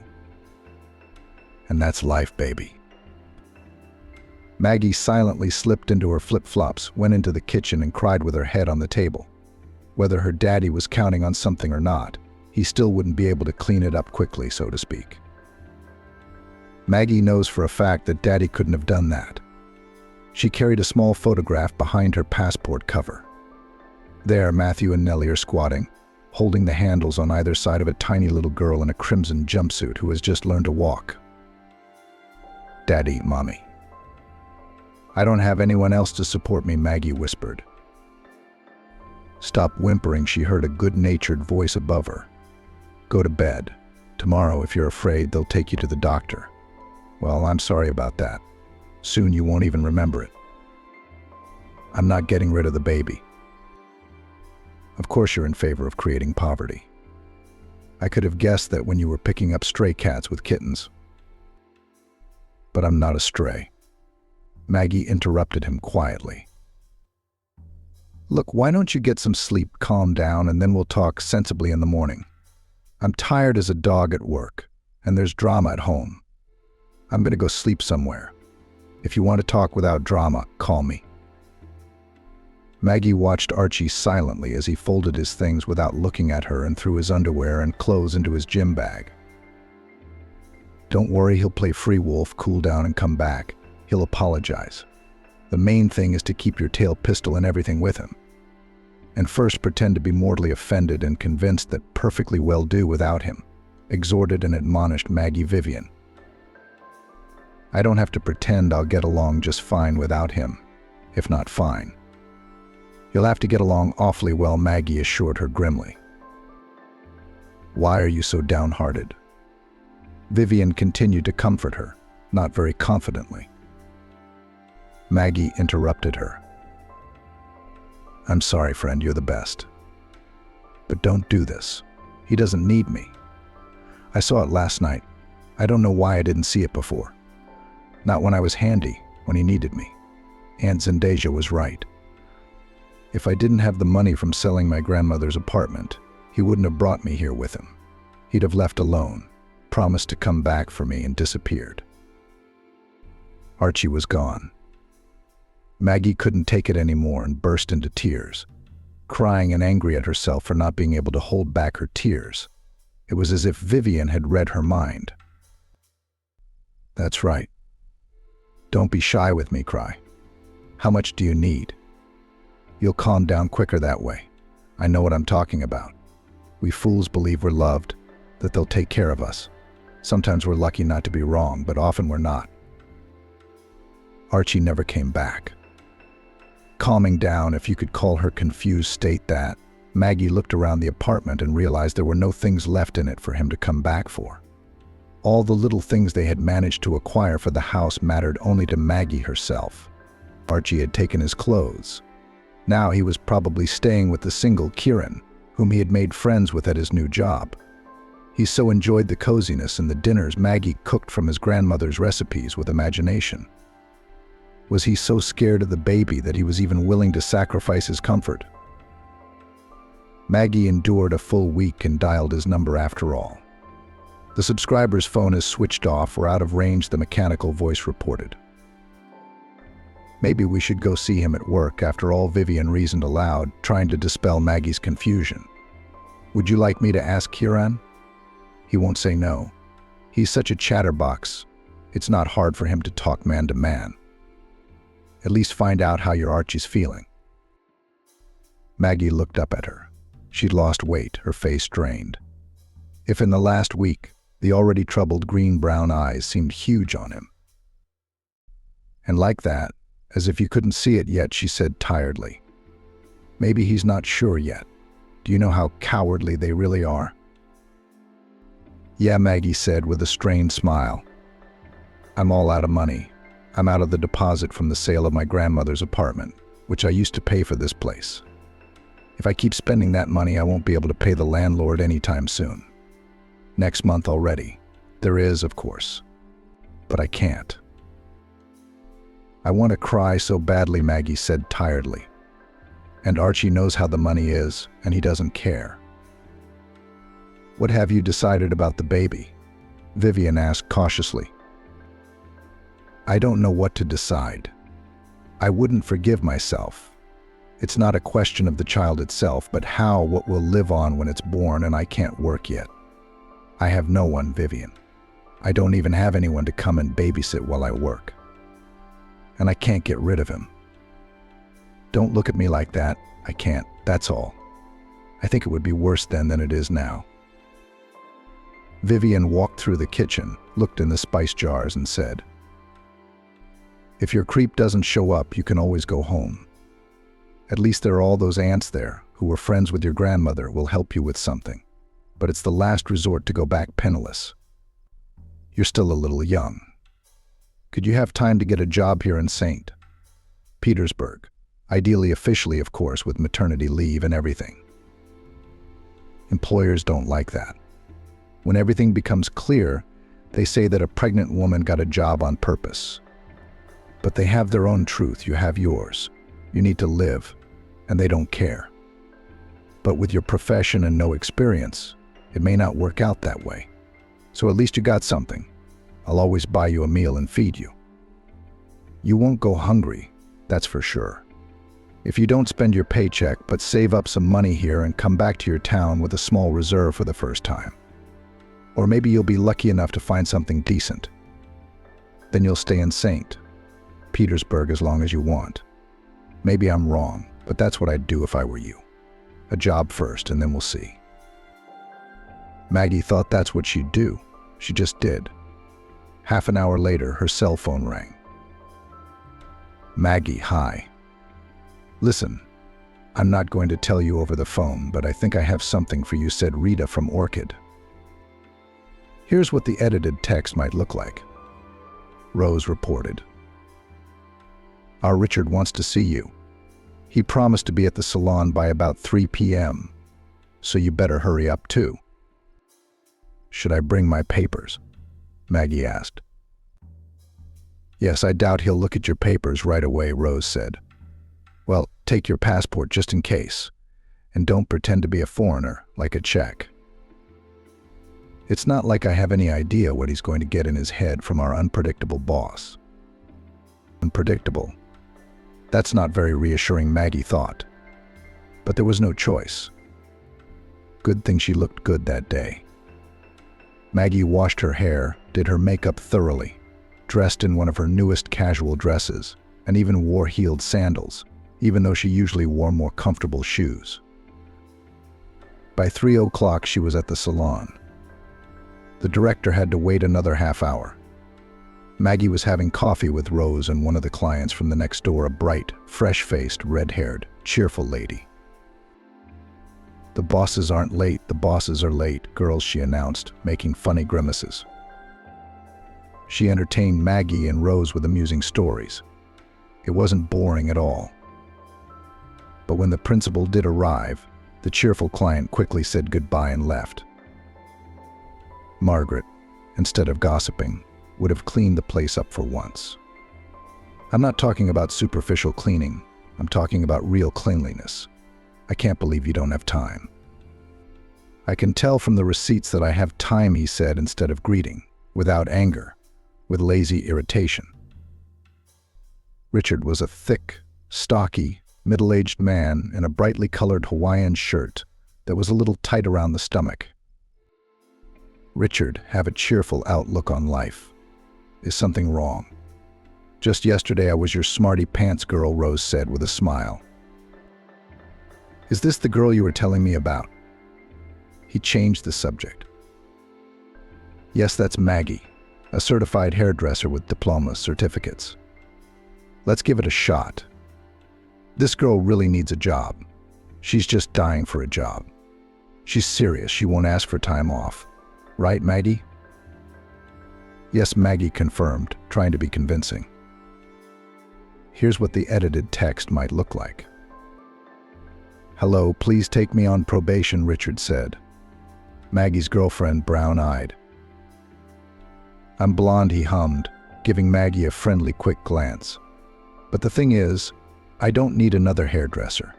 I'd also try to get an experienced one and see if she's any better than these. I'm not messing with you." "Why did you ask me to come?" Maggie asked, confused. "Rose was very complimentary about you. I wanted to see if you'd be a good fit. I have a restaurant besides this place. I need another waitress now, a pretty and smart one." "Is it urgent?" "I mean, people are hiring," Maggie said. "I don't have much time, and I don't really want to waste time. If it suits you, you'll make money. The tips are pretty good over the summer, as far as I know. We'll see in the fall. I'll tell you right away, I won't make it official. It's not profitable for me. I have a lot of such establishments. In the fall, there will be fewer tourists. Maybe we'll have to fire half of them. It's a seasonal job as usual. I'm on my way there right now. I can take you with me. See if you like it. Then we can talk about shift pay." "Yeah, thanks for the offer." "Sure, I'll go," Maggie agreed right away. What's the point of acting out in a situation like this? How long would she look for a job in her specialty before her position really became apparent? Would she ever find one? She could end up with nothing. At least there's a chance. Rose nodded at her behind Richard's back and waved her hand affirmatively. It's the right thing to do. And before Maggie knew it, she was already working in Violet for the 4th week. Yes, that was the name Richard and his partner Pete had. The restaurant was in the same semi-basement as the Orchid, only larger. There was one cook and an assistant and 2 waitresses per shift. One of the girls had recently graduated from university and decided to change the job she'd held on to while she was a student. Maggie was hired in her place.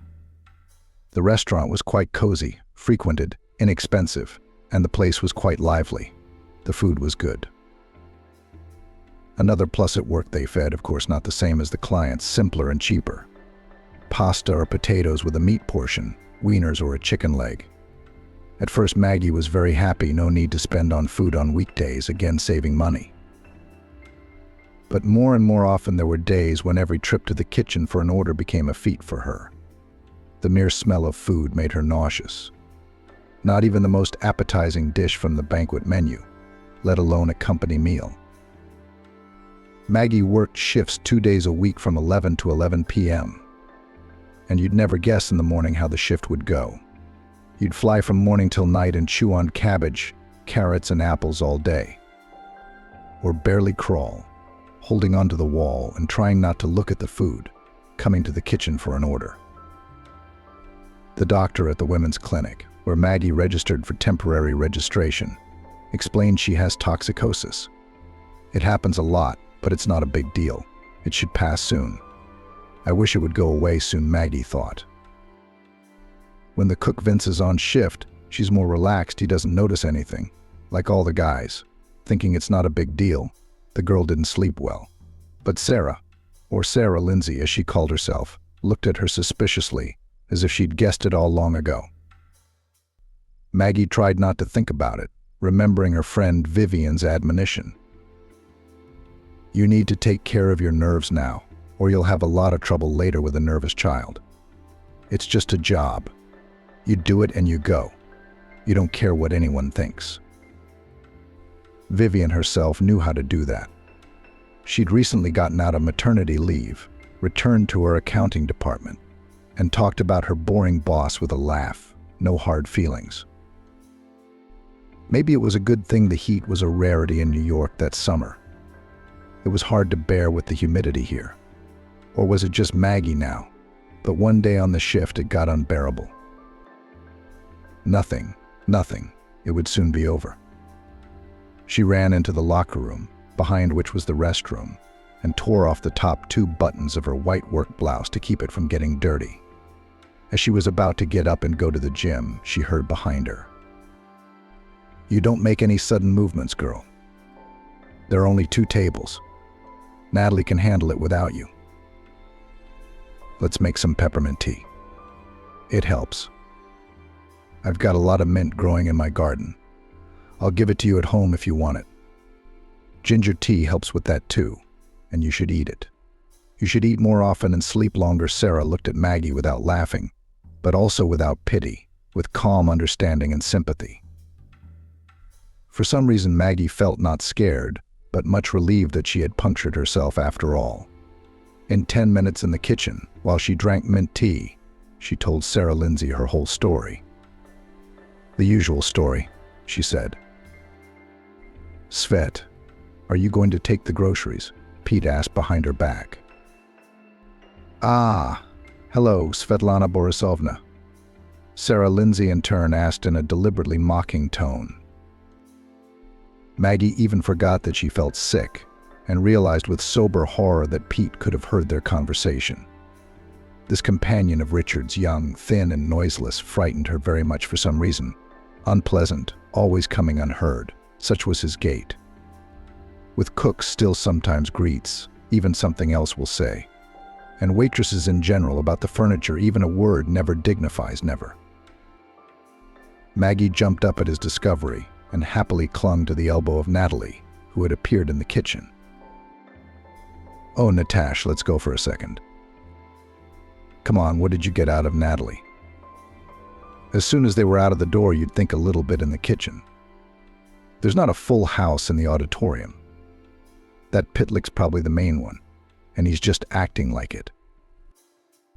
In the evening, Richard arrived in another Hawaiian shirt, and with a particularly heavy smell of booze for Maggie. He called Maggie. In the room, he accountant kitchen, office of the incoming accountant calculator. Examined the girl squeamishly and tiredly held out an envelope. Their payment for the month. I check everything honestly. You don't work anymore, he said. Why? Maggie asked with just her lips. How insolent modern girls are, especially from the suburbs like you. What makes you think you have the right to lie and set someone up when you've been stupid enough to get pregnant? Something will happen to you at work, and you will go to some labor inspectorate. You will tell how the bastard director did not register you for work, exploited you, and you will demand maternity money. I will not scold you and scare you, so that you do not immediately faint to me. I'm just asking you nicely for now, be quiet, and don't try to pull something like that. He was almost friendly, without anger. A smooth, lazy voice. Maggie had a lot of things she wanted to say, but she kept quiet. She wanted to throw his money at him, but she took the envelope silently. It would come in handy. It wasn't even for her. "Let's really report the bastard," Vivian suggested. "You want me to report him for poisoning at his diner?" "Yeah, they just fire Sarah, Lena, or Vince." Maggie waved her head. "Yeah, that's a no-go." "Oh, we'll get the IRS on him. I'll tell them they didn't give him a check twice for service, or the health department, or the fire department. I mean, what's the one thing he can't get enough of?" "Vivian, I won't feel better if he feels worse," Maggie admitted. "I would honestly," said Vivian. "They wouldn't let her rest in her own apartment after work," Kieran's husband muttered. "They're all intrigue. Kieran couldn't tell whether he was joking or serious. The next day, Maggie slept most of the day. She woke twice, drank strong tea in the kitchen, and went back to bed. Nothing wanted to do, nothing to think about. It was as if a dark curtain had fallen over her eyes. In the evening, Vivian rang the doorbell. "Come to our place." "Oh, come on, Kieran will be nagging you and me." "He's calling you himself. He wants to tell you something. He didn't send it through me," Vivian announced. Kieran was in the kitchen eating soup from a deep bowl. "Maggie, I found out something for you. Maybe it'll be good for you. My buddy Eugene finishing. He just did a remodel on a private house in the suburbs for a grandfather. It's a nice house, but he lives alone. He's taken a liking to his colleague. He sees that he's a normal, honest guy, and shared that he would rent a room to a woman, if for the usual household help and to be his companion, so even for free. You know, for errands and conversation. That's the deal. A favor for a favor. His living conditions are very good. He's not picky about cleaning and cooking. He told me so himself." "Maybe he's crazy." Maggie interrupted incredulously. "Eugene says exactly normal, the right grandfather. Just alone and with money. He says he can always get it through an agency, but he doesn't trust them very much. That's why he's asking everyone he knows to recommend him. I thought of you right away." "Lying again?" Maggie asked tiredly. "Suddenly a good man, he expects a quiet old age. And suddenly I'm having a baby, and if I find a job again, how will I have time to do his errands? Then you'll have to pay for the room like you're supposed to. And listen, Maggie, don't confuse me. I'm not Sherlock Holmes. I'm a slow thinker. Come on." And Eugene will tell him honestly that this is your situation. It's probably the right thing to do. Let him decide for himself. Yes or no?" Maggie nodded. Even Kieran wanted to help her. She'd thought he hated her for hanging around their house. That didn't make sense. "I don't think this is going to work. But you have to say thank you and pretend you're hopeful." So she did. Kieran went to his Eugene. Vivian exhaled noisily and suggested, "Let's have some cherry pie. We'll sit up for the night." Vivian suggested, "If you're really hungry, we could do it once. What do you think, Maggie? Maybe something good could come out of this. Go and see it. You've got nothing to lose. Just take a good look at the landlord. He's a cunning old man. Instead of hiring a housekeeper for a salary, he's looking for a tenant who'll do the same duties for a room. Don't be shy. Just ask directly what exactly you have to do. Maybe it's a lot of work." "What? It's easier to rent a room for money than to do it all every day. Honestly, I couldn't do it. Sometimes I'm ready to throw something heavy at my chief accountant for her nagging. And there's a million reasons for nagging. But it's still worth a look." On his first day off, Kieran took Maggie to meet the grandfather who rented out the room. According to him, the grandfather was not confused by Maggie's story. He didn't even ask anything. Vivian had planned to contact her husband and friend, thinking of a good excuse to go out with the child in the country. But the baby was sick, feverish and cranky, and they didn't have time for a walk. For some reason, Maggie imagined a large wooden house in a clearing like merchant estates from movies about old life. But the house turned out to be brick and faced with stone without any curlicues, but very stylish and beautiful.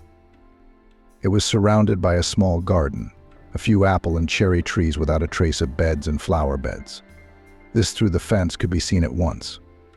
The fence was not a blank brick wall, but a wrought metal one. The elegant gate was ajar, but Kieran was too shy to enter and called on his cell phone. "Greg, this is Kieran from Eugene. I brought Maggie's girl to see your room." "Ah, good, let's go inside, Maggie."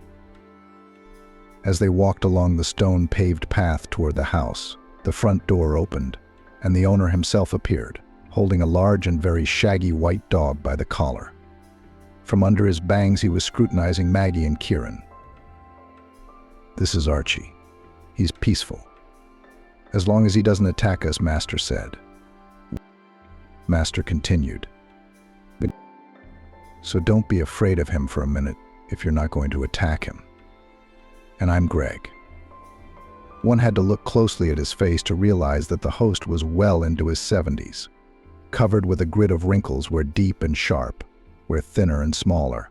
His gaze was quick and sharp, not senile, but it was softened by the rays of wrinkles near his eyes.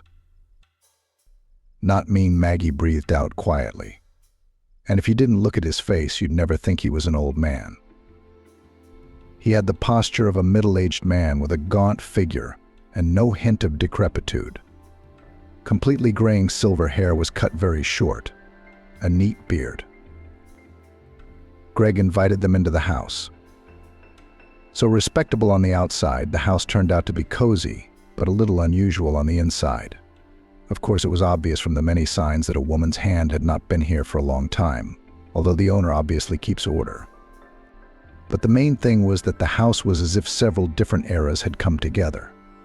So different was the furniture, even the bedspreads and curtains. In the spacious hallway on the first floor, XXI century, and in the living room as if the 19th. Even Maggie, who knew a little about antiques, could tell that the furniture was antique. She faltered, "I guess it's rude to look at everything so closely."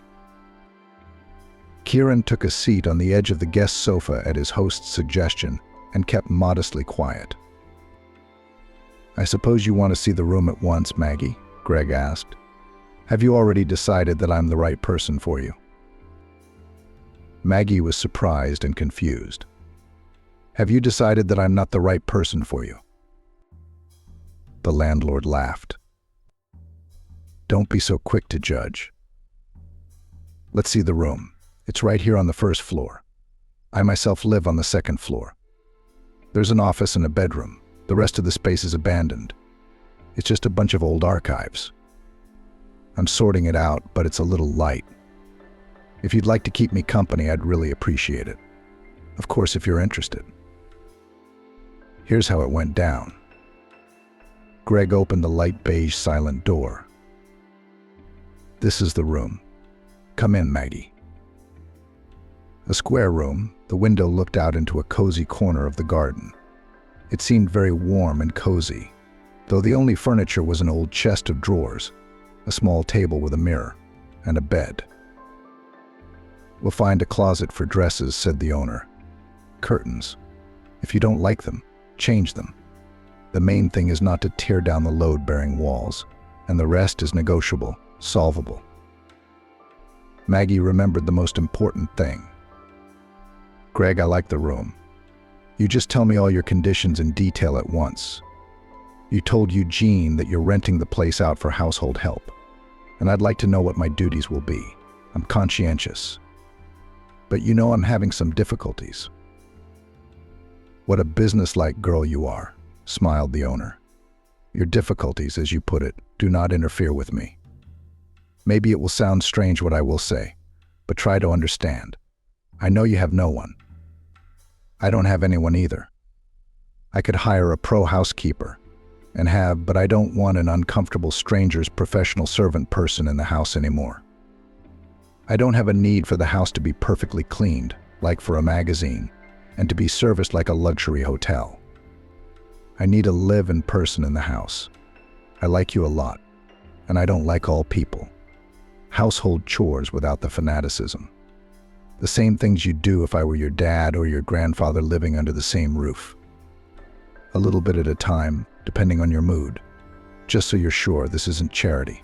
This kind of work is worth about the price of a house. If you help with the archives, that would be the most wonderful thing. I'll pay you like a secretary for that. Maggie had imagined her conversation with the landlord differently, and she had imagined him differently while she was on her way here. It seems suspicious that things are working out so well. All right, she'll probably find out the pitfalls later. Here's the edited text. Greg, when can we move into the room? Maggie asked. If your friend Kieran will drive up and down to get your things, you can go today, Greg said. I'll give you some money to stop by and buy us dinner and a housewarming party. Yes, I'll make dinner, Maggie promised. Let's go ask Kieran. It turned out that archives were not dusty and boring papers that made me sleepy. Documents are a very interesting thing, like reading a screenplay. Only it was all real. Especially the diaries. They were alive, like enchanted narrow books. When there were no computers and not everyone had a typewriter, people simply wrote down their thoughts with a pen on paper, and even earlier, they transcribed them into ordinary school notebooks, or beautiful thick volumes that contained whole lives. And people had enough time for that, despite the fact that there were almost no household appliances. And life itself was no easier than it is now. As Greg said, life had simplified and lost a lot. No, there's a lot of good things now, but the old good things had better stay. It was very interesting with him in general.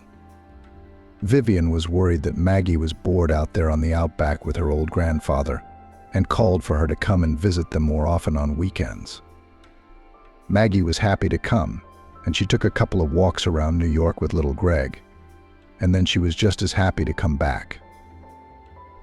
Oh, all right, my bunnies, I've got to go home, she said last Saturday, surprised at herself. With Vivian, she already thought of this house and the room in it as her real home, the one she had lived in long ago, and it was as if her grandmother's pictures had always hung on that wall opposite her bed. Where did Greg put them? Not picking on you, Grandpa? Vivian asked. About the variety on the menu or anything else? Not putting things in the wrong place, not neat enough or lazy? What kind of complaints can grandfathers have? Maggie laughed. Probably like my Kieran, only twice as much because of his age. To be honest, it's hard for me to imagine Greg as a picky old man, laughed Maggie. As it happens, I don't do anything heavy at all. But I do the same basic things I did when I lived with my grandmother. Dinner, simple cleaning, and Greg takes away my cleaning supplies. If you imagine I should be tired by now, and Greg always spoils me with goodies, she continued. He says he bought it for himself, but he barely touches it. Vivian, he's not a typical grandfather. There was a story, Maggie said. There lived a regular old Soviet professor, invented various innovations for the Soviet industry and for the military. And he had two favorite students, both of whom had been working with him for many years, and shortly before the collapse of the Soviet Union. He started some serious project and hoped very much to advance it. One of his students worked with him on the technical part of the project, and the other one, more persuasive and dodgy, ran through all sorts of instances to get funding, or some permits. For me, these technical scientific works are just a dark forest, Maggie admitted. I only realized one thing about them: they are very long, and the result is not always as you expect. And while these companions were working, the Soviet Union ceased to exist, and the funding ran out. Soon there would be nothing to travel on. It was unclear who would pay for the work in general, even if from home all the valuable things in the pawn shop. And when everything was ready, one of the student companions disappeared. The one who was a punching bag, I guessed. Yeah, that's what happened, Maggie nodded. Took all the developments with him and took off. That's the way it was going. He went to the West, patented his invention, provided for himself and his children for life. And these two honest martyrs of science professors almost had a stroke. He was ill for a long time, barely survived, and when he got back on his feet, his wife also took him to the States, persuaded him. She had a close relative living there and married very successfully. And the second student stayed here in New York. Here is the edited continuation of the text. At first he thought he'd go to sleep, Maggie continued, and then somehow it all worked out. Talent, he does find a loophole. He met the right person from the New Russians, but very smart. He began to work for this man, a whole production he thought up and earned good money back in the 90s, and then also received an inheritance from the States. It turns out that his favorite friend, a professor, still had time to work there but for himself, said Maggie. And the professor had no children. He wrote such a will, half of the property to his wife, half to his student and colleague Greg, where I live. This old archive we're going through right now is the professor, she explained. Greg dragged it everywhere with him, since it was left to him, and his last name. The antique furniture was left to him. The professor and his wife could have sold it before they left. It's not cheap. But the professor wanted to leave at least something valuable as a memento of himself to his student. He felt he'd let him down with his earnings and recognition. And when Greg bought the house, he moved everything there. And now he lives surrounded by those memories, Maggie continued. And the archive wants to dismantle and hand over some of his favorites, as if he owed it to his teacher, so that someone here would remember him. That's the life of people, Vivian waved her head. Even intelligence isn't a guarantee that you'll live a problem-free life. Listen, why is your Greg alone if there are no heirs around such a wealthy grandfather? So you're right. He's got no one. There's something about him. Unless some auntie's got her hands on him. Vivian, he doesn't mention that at all. I don't ask, said Maggie. Maybe if he asked me something personal, I would. But he doesn't ask me either. I think he's embarrassed. He's been brought up to mind his own business. It's complicated with intellectuals, Vivian confirmed with a knowing look, as if she talked to professors every day. Maybe on the contrary, it's easier to live like that, if you follow all these rules? Vivian thought aloud. I won't make predictions, so as not to jinx it, but so far you seem to be lucky. You even look prettier, even though you're digging through dusty archives. Yeah, I looked like you when I moved in, didn't I? Maggie agreed. Look, I'm not an intellectual, I'll ask you. Have you heard from Artem? Vivian, I would have told you first. I don't have anyone in New York besides you, Bones, and Greg. Greg rarely forgot anything, and now, when he volunteered to help Maggie peel apples for jam, it turned out that he forgot his glasses in the office, probably left them on the keyboard of his laptop. I'll be right there. Let me run in myself. I want to run up the stairs, Maggie said.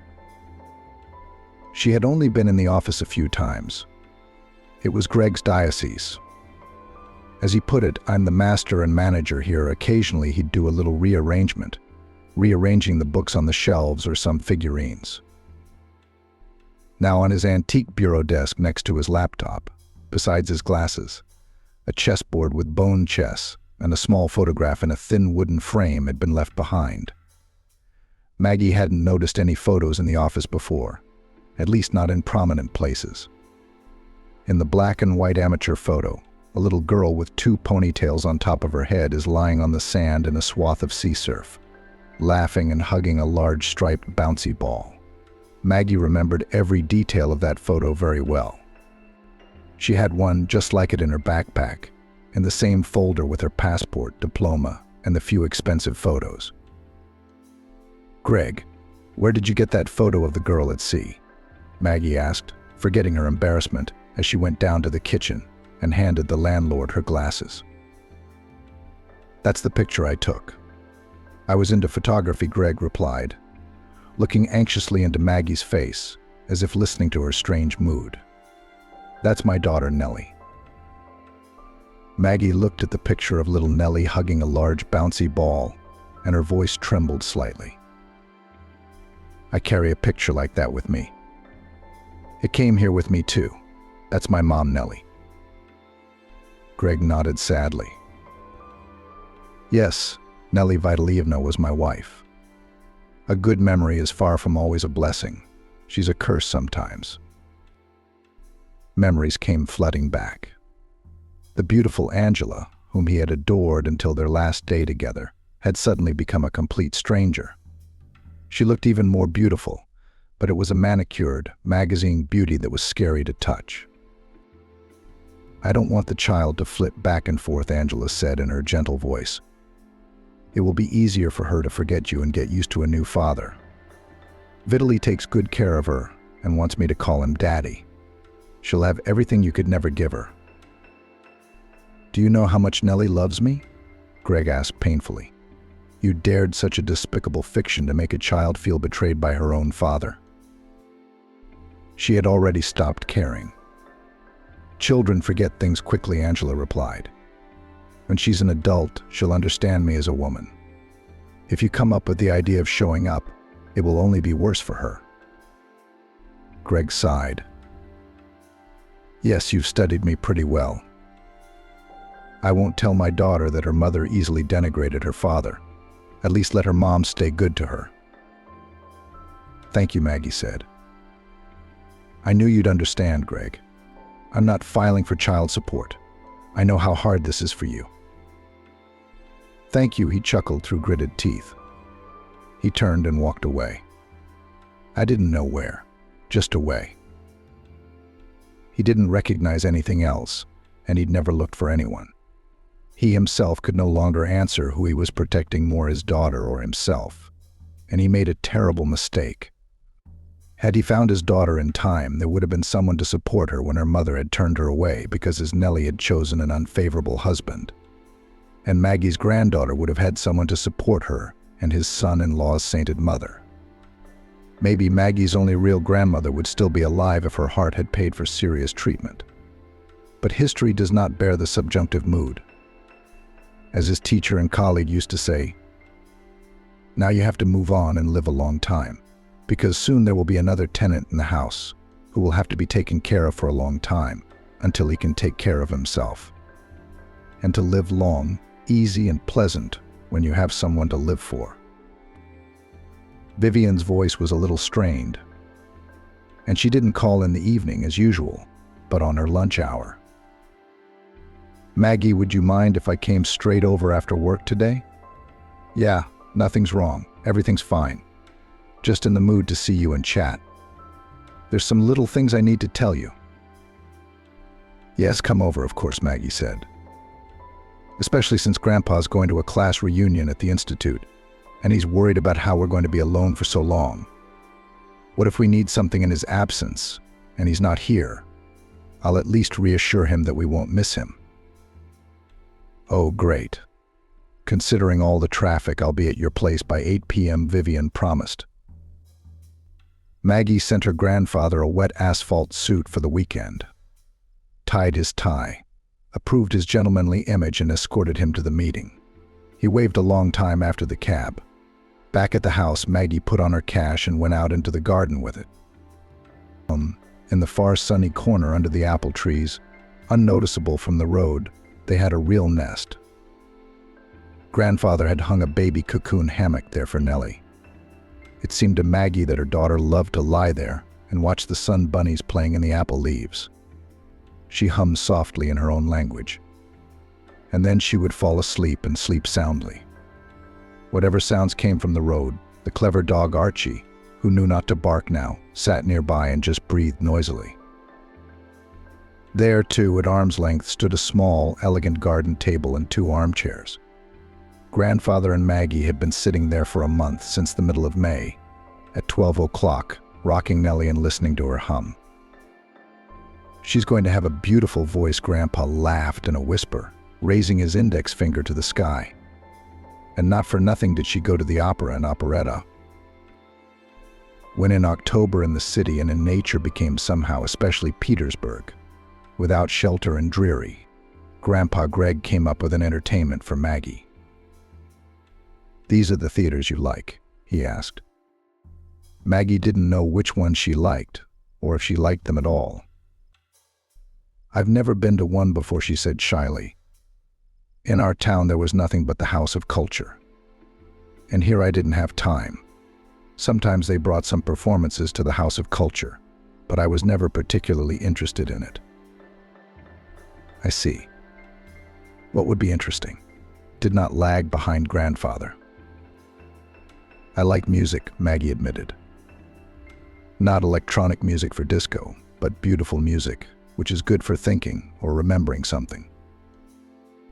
And Grandpa took a season ticket to the Mariinsky Theater, and he so mesmerized Maggie that grandfather gladly renamed it for himself in the Mariinsky, and she felt the baby's movements there for the first time.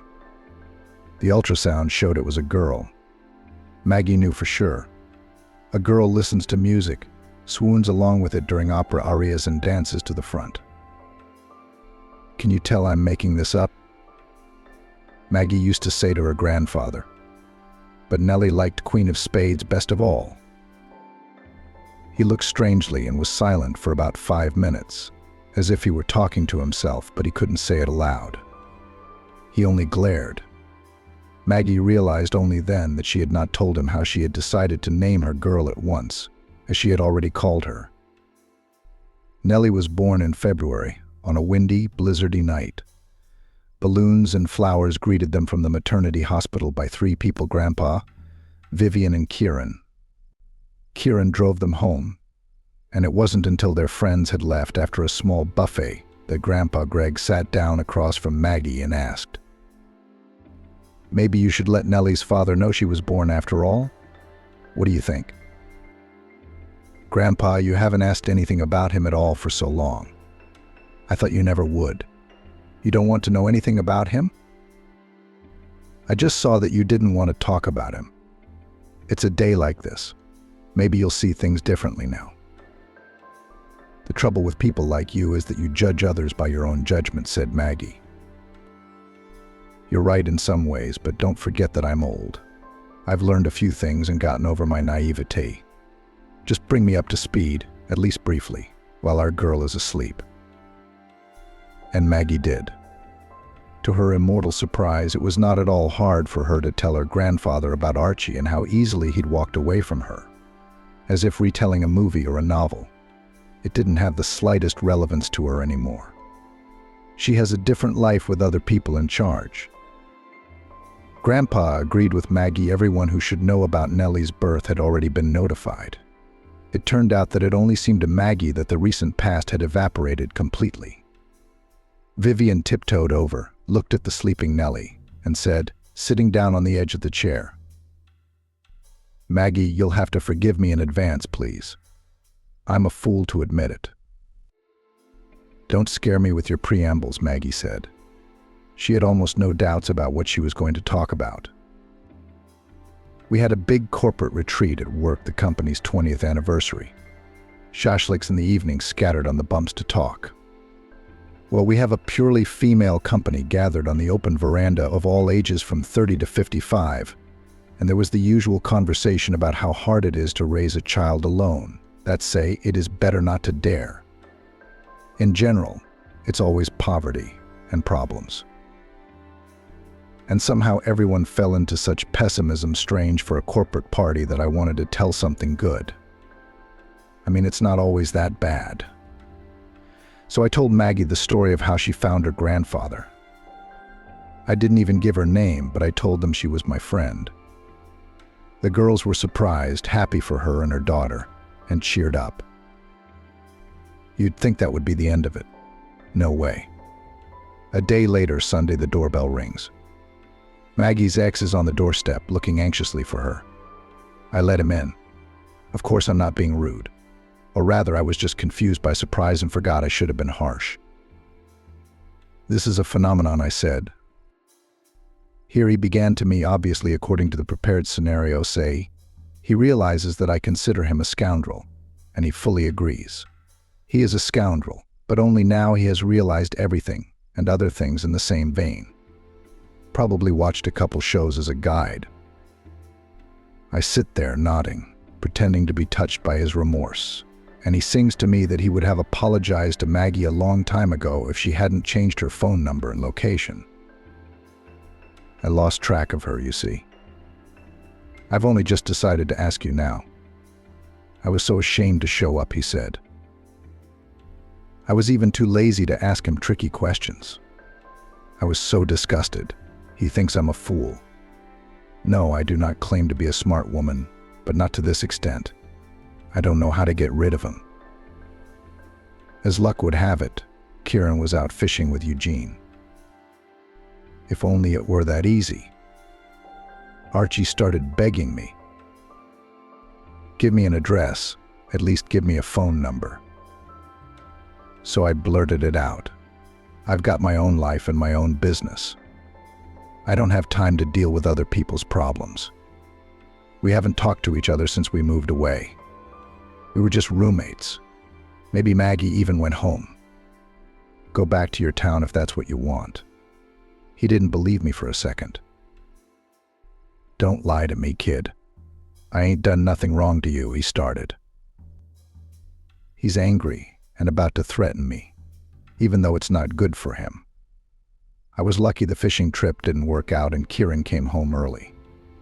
So Kieran kicked him out, talked to him in the street once, made him promise not to come to us. Vivian paused, took a big sip of her cooled coffee, stroked Olaf's arm, and without waiting for Maggie to comment, continued. I'm just convinced I was convinced from the beginning that his appearance had something to do with my chatter. And he heard about you at the corporate party, that you're doing well, so he decided to try his luck and get a big piece of the action. It seems like a big city, but in such cases you realize that Cocorn is small. It turns out that someone always sees something, hears something, and passes it on to the wrong person. And I'm an accountant. I'm close to the personnel department. I'm friends with our personnel officer, Bella. I told her the situation, asked her to look in the profiles where the husbands of those girls who were sitting with us in the company, and listen to my story. We got in, looked, it didn't take long. Only 7 girls were married. And my hunch was right. Kathy in sales has Omega Lux service on her husband's profile, just like your Archie. You said the name, and I remember things like that. Remember when we were laughing? Why is there a C in Omega Luxury?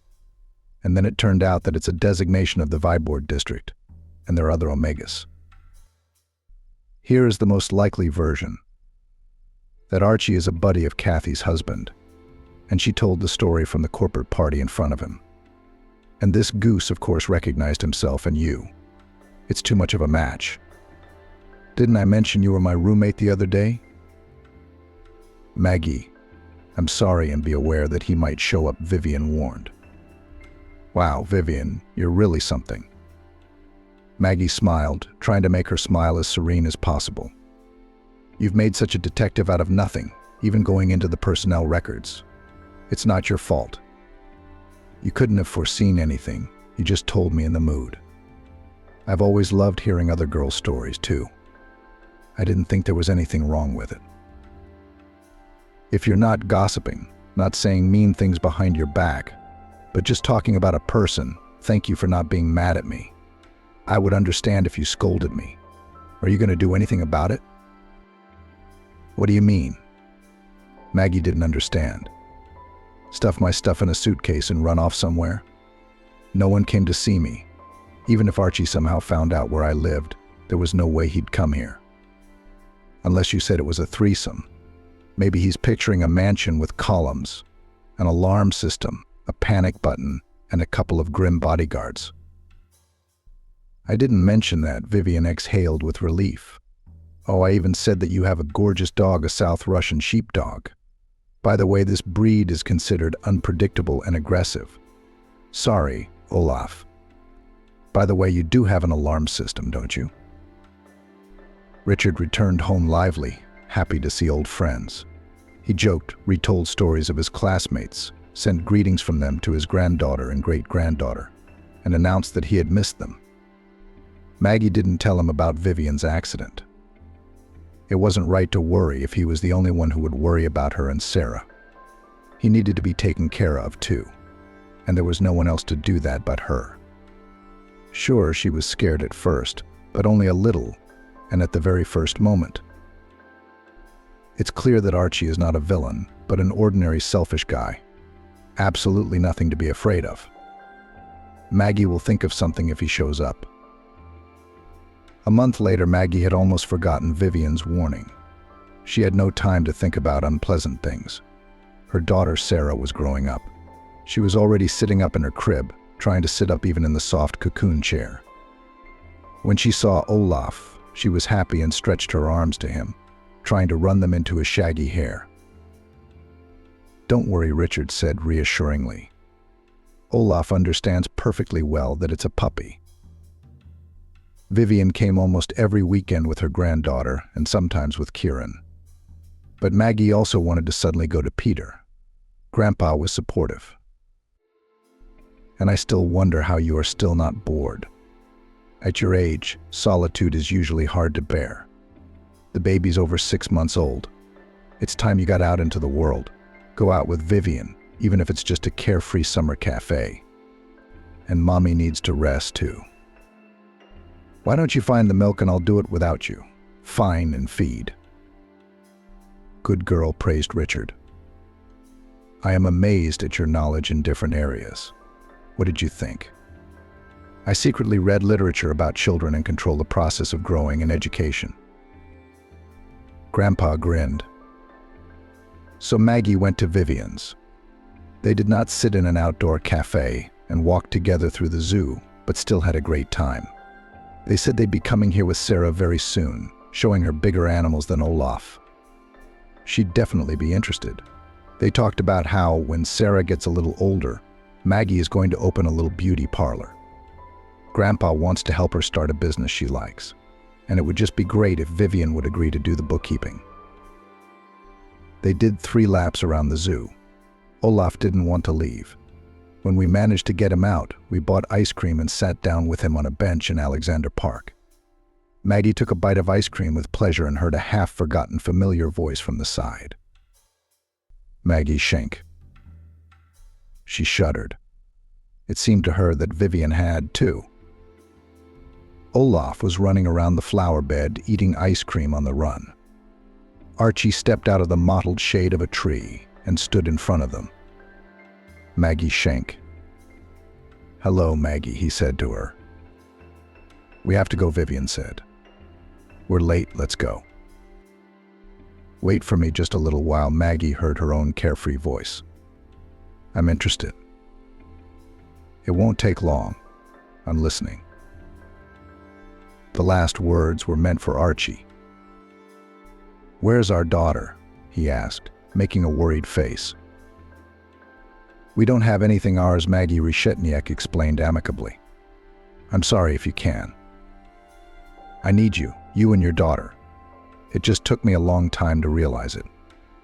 I'd do anything for you. If you'll let me try to start over. Vivian told you I was looking for you." Olaf ran around the flower bed, eating ice cream on the run. Archie stepped out of the mottled shade of a tree and stood in front of them. "Maria Schenk." "Hello, Marina," he said to her. "We have to go," Vivian rushed over. "We're late, let's go." "Wait for me literally just a little bit." Maggie heard her own carefree voice. "I'm interested. It won't take long. I'm listening." The last words were meant for Archie. "Where's our daughter?" he asked, making a worried face. "We don't have anything ours," Maggie Reshetniak explained amicably. "I'm sorry, if you can. I need you and your daughter. It just took me a long time to realize it. I'd do anything for you. If you'll let me try to start over. Vivian told you I was looking for you." Vivian stood aside by the flower bed, listened. Olaf didn't even pull her back, jumping around. Maggie grinned slightly, wrinkled her nose. "Very, very theatrical. I have nothing to forgive you. It's been and gone. Then it had to be. Thanks for the daughter. She's beautiful. How did it happen?" "Deep," said Archie with reproach and admiration at the same time. You look just Hollywood something else. Or it's really time for different. I don't hold a grudge against you, Archie. And I'm not filing for alimony. Don't worry. You'll keep all your savings, Maggie continued in the same peaceful tone. Maggie, don't do this to me. You can't have forgotten everything so quickly. I know you. It wouldn't have been you. People don't change that fast. And we have a daughter, and you won't even let me look at her. I know you found your grandfather, but that's not the father. I'm not giving up until you give me a chance. Now he's going to play the macho man who decided to fight for his love. Maggie rose from the bench, walked slowly around Archie, stroked his shoulder lightly, made sure he took it as a good sign, and said in the same secure, peaceful and calm voice, "People change. That's how quickly people change when circumstances force them to. I know you're aware of my financial changes, so you're under no illusions. I'm glad I wasn't married to you at the time of my grandfather's arrival. You can find a much better option with an inheritance, even with a child. One more piece of advice. If you decide to look for me or my daughter, in any way to let me know about myself, you know who, what, and how in the 90s earned a living, with whom you had to communicate. My grandfather, and now I have the appropriate connections. My grandfather owes a lot to the influential Mr. Smith, if that name means anything to you. A man like that doesn't withdraw his protection for no reason. They can always be called upon to get rid of unwanted nuisances like you, Archie. It's nothing personal, but consider it a sign of forgiveness." Maggie breathed angrily into his ear and staggered back just in case. She turned and walked across the lawn toward the zoo. "Now it's going to disappear from the horizon," Vivian said. "Listen, I didn't expect this from you. You've really changed, haven't you? I felt that I wasn't alone in the world, and I changed. I can see that. Maggie." "Who's Smith?" "You never told me about him." "Is he the guy your grandfather invented the production lines for?" "I don't even know his name." "Let's go with Jock." "Jock Smith is a vaudeville authority figure for Archie, okay? You just made him up." Passers-by turned around, some irritated, but most smiled. What fun and infectious laughter from those young beautiful girls and the baby. You're covered in ice cream, up to your ears, running around them so contentedly. Kieran came to pick them up as arranged. "Oh, barely made it through the traffic," he exhaled. "Some uncle jumped up to Eugene and me while we were fishing and began to claim that we had taken his permanent seat. So we squeezed the chair. There's his holy tire, there's his holy tire, there's his rotten rod stands, there's his driftwood." "It's the first time in my life," Kieran continued. "And you know me, if he'd asked nicely, we'd have left. Even after the rudeness, I said to him, look, you buy this place from the city on the copies, and the reservoir will be yours. In the meantime, behave yourself. You'll be better off with decent people." "But you're like Jock Smith's favorite," said Vivian. "You already have acquaintances I don't know. That's not my Maggie." Kieran replied that they were giggling for nothing. There's nothing to be amused about. "I'll bring Maggie home and tell my grandfather that she has strange acquaintances, ostentatious macho men about whom nothing is known in the house. I've got to be serious and think more about my kids."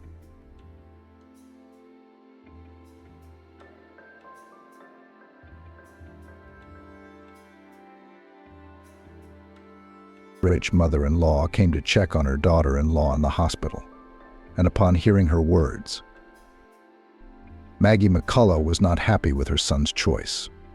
Camel, of course, is a grown man, studying, earning money, lives separately, however, in the apartment inherited by Maggie McCullough, inherited from his mother. But still the woman, taking the photo of her son from the dresser, involuntarily sighed. In the photo, Camel was captured on the day of graduation from school. Cheerful, handsome, statuesque. And how does his suit fit? Oh, it's a sight to behold. Maggie McCullough had the jacket and pants specially ordered in advance from an expensive attire. She wanted Camel to shine at the prom. Well, one of the best students of a prestigious grammar school, and should look accordingly. How the girls looked up to Camel. A mother's heart sang with pride. And Camel was not shy of female society, behaved with girls relaxed, free, not like most of his peers. Camel was always the soul of the company. In childhood, this boy had to be constantly watched with a kind of boiling nature, and not far from trouble. Going everywhere, seeking and finding adventures. And how Maggie trembled over her only child, how she tried to secure the apartment. And still at the age of 3, the boy managed to stick a pizza into the socket. How he was shocked then. His delicate hands were instantly covered with burns. It's a miracle he didn't die. Maggie McCullough cried while waiting for the ambulance, cradled her tearing son, and did not even realize that this is still flowers. Camel subsequently fell many times, either from a tree or from a fence. Once even got a concussion, and dogs bit him in the yard, and on a bicycle he got into an accident. I can't think of everything. He's a good-looking kid. And all because Camel was bored just sitting at home. He was drawn to the outdoors, to friends and adventure. Who did he turn out to be? Maggie McCullough herself has always been a model girl, obeyed her parents, afraid to upset or frighten them. And she chose a spouse to match. Stephen, Camel's father, never had a violent temper either. And Camel, that's what Camel is to them. But Maggie McCullough was proud of her son's bright personality. He always had so many friends, so many admirers. Not some gray mouse, but the man of the house and the soul of the company. From his earliest childhood, Maggie knew that her son was better and smarter than the others. I mean, he could read at the age of 3. And neither mother nor father did not make any special efforts to teach the kid. He figured it out on his own. Camel asked questions: what is written here? What is this letter? And little by little, he learned. Maggie McCullough and Stephen were shocked when their 3-year-old read a sign on a store one day. It came as a surprise. Maybe he just memorized it, questioned the father, eyeing the wee one suspiciously. The parents immediately checked their hunch. But no, little Camel confidently read the names of stops and inscriptions on billboards. A little later, Camel learned to count, and again by himself. It was just the boy's nature, curious, greedy for everything new. Sometimes it turned into dangerous adventures, and sometimes such academic success. Maggie McCullough was incredibly pleased with the child's abilities to the 1st grade. It became clear that Camel has nothing to do in a regular school. The woman made every effort, but still got her son into the most prestigious lyceum in their city. She had to pay someone. But that's okay. Their family was already quite wealthy. When Maggie married Stephen, he was a poor student. But the girl never dreamed of being rich. She herself came from a more than modest family, lived with her mother and father in a 1-room apartment, worked after graduating from technical school as an accountant at the factory. There was a period when all her friends started to get married one by one. One would invite the other to the wedding, then the other. And Maggie was all alone, even though she had quite a nice appearance. I guess she was too strict back then. And modest. So guys preferred to get acquainted with more simple and cheerful girls. From the outside, it seemed that Maggie was quite comfortable alone. But she wasn't. And then there's Stephen. They met at a dance at his university. He approached Maggie only at the end of the evening, and blushing and embarrassed, asked her to dance. At first glance, the girl did not like the stubby guy, but she agreed. So already too long at the wall alone stood. During the dance they talked, got to know each other better, and when the music stopped, Maggie looked at her beau with completely different eyes. Smart, polite, kind, reliable, focused on her studies and career. Maggie even then felt that with such a man will not be lost, and her intuition didn't fail her. They started dating. A year later, Stephen proposed to Maggie. He was still studying at the university at that time, and at the same time worked part-time as an assistant engineer in a construction company. The girl thought and agreed. What's the drag? All her friends were already married. She liked Stephen. Her parents didn't mind. Her mom, on the contrary, was even happier. Her daughter was finally settled. And the son-in-law suited them just fine.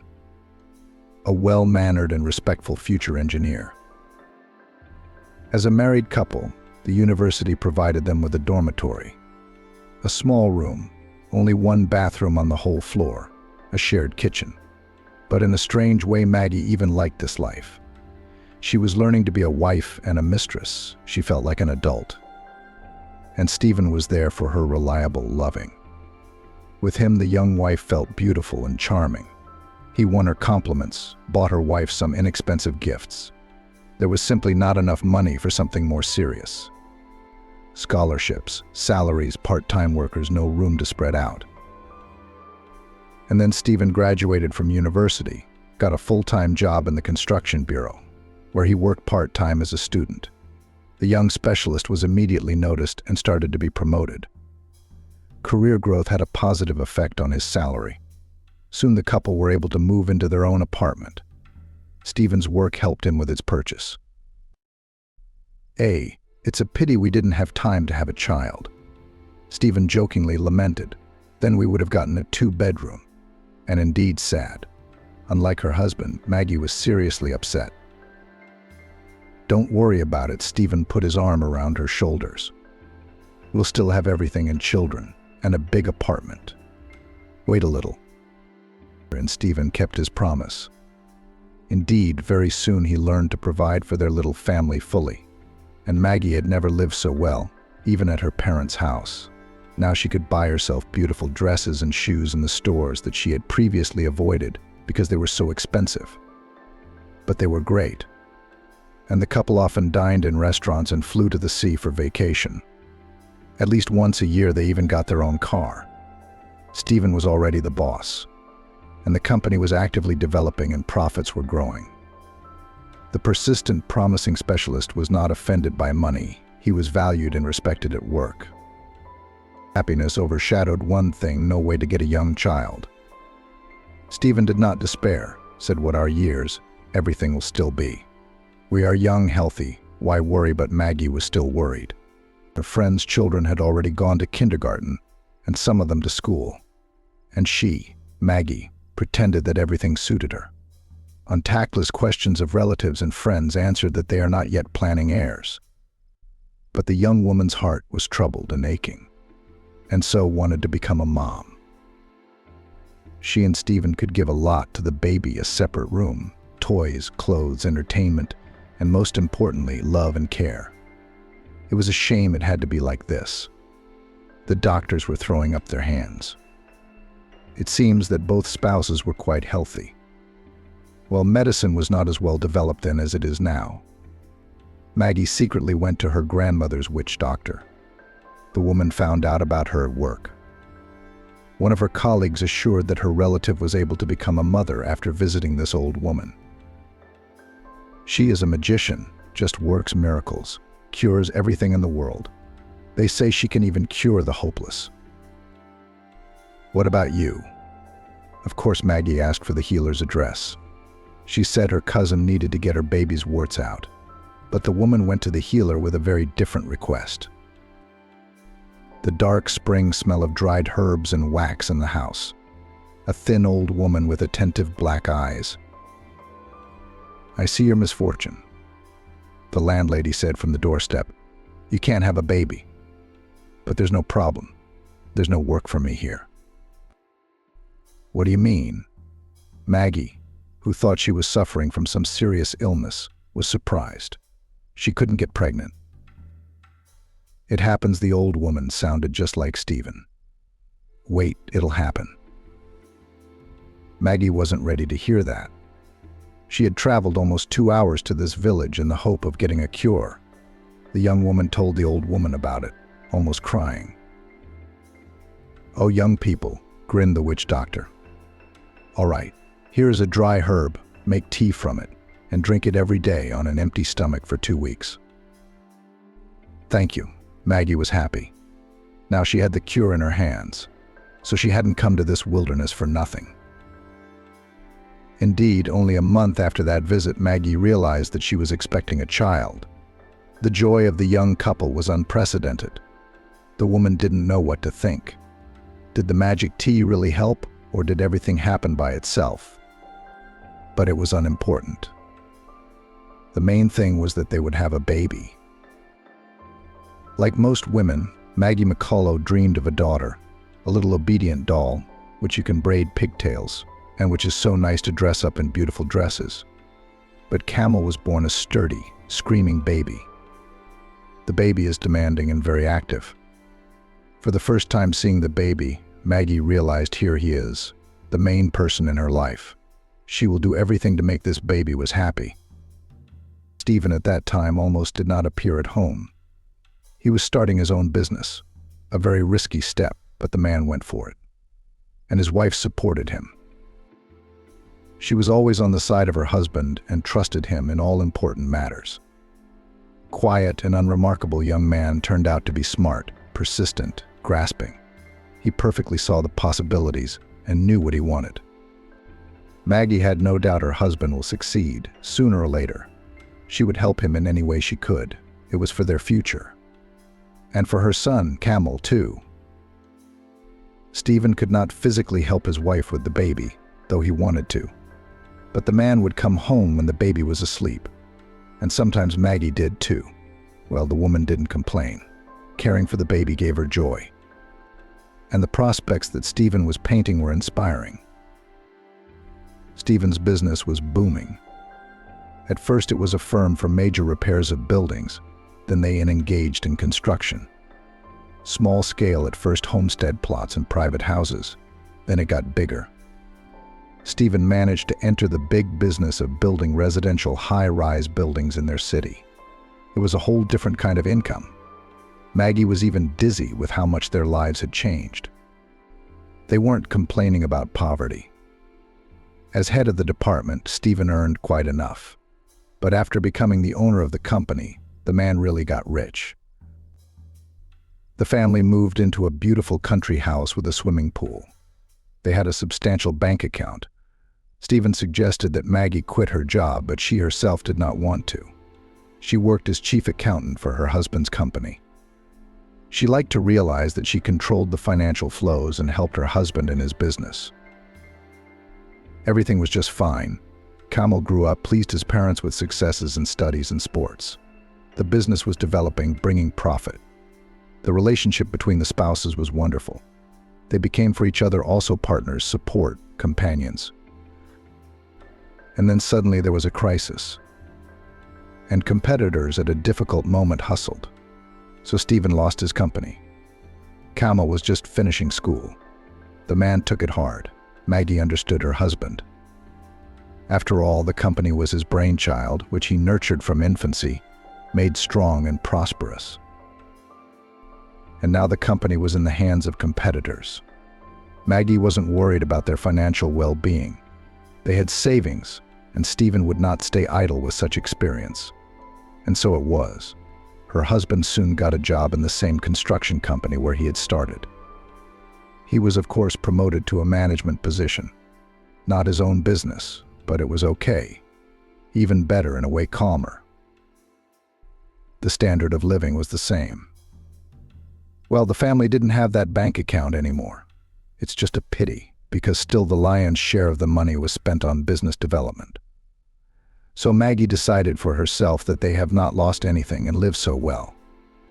No need to complain. Meanwhile, Camel finished school and entered Moscow State University on his own, on a budget. The guy chose the faculty of law. He was always like that, determined, self-confident, fearless. Camel did not resemble his father. Stephen at his age was quiet, unassuming, serious. All he did was study. Camel had everything: a gold medal, girls and friends. Active, cheerful, handsome. Maggie McCullough wondered how they could have such a guy.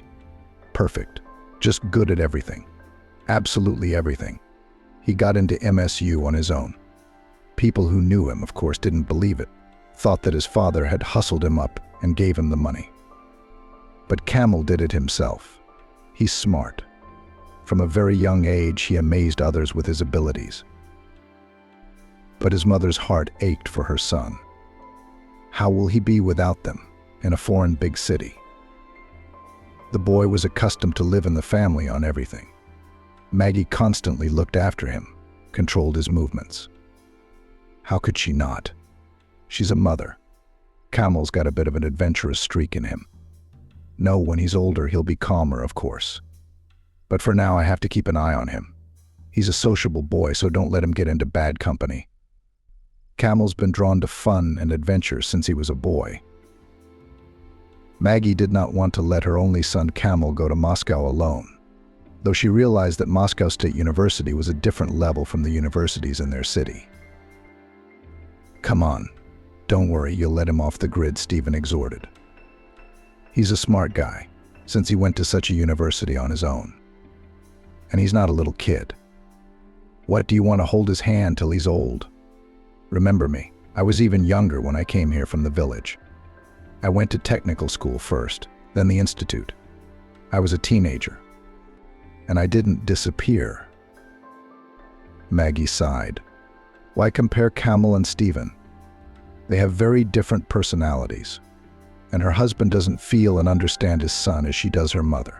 That's why he doesn't worry. Yes, Camel is old enough for his age. Maggie had no doubts about her son's intelligence. But his character, Camel's character, was a cause for concern. Left without parental control, having broken free, Camel could forget about his studies and get into trouble. Young, sociable, cheerful. Excessive freedom will make his head spin, and then to trouble is not far away. But Camel still went to Moscow. Maggie was worried, calling her son every day. He cheerfully reported that everything was great. He was studying, had adapted to lead his own life, was quite happy with his life, and was very happy that he had made such a decision. Mother's heart even calmed down for a while. Things seem to be going well. Camel is doing well. She and Stephen have done it, raised a smart, conscious son, and a handsome one at that. Now it's just a matter of getting the kid married. And that's it. We can exhale.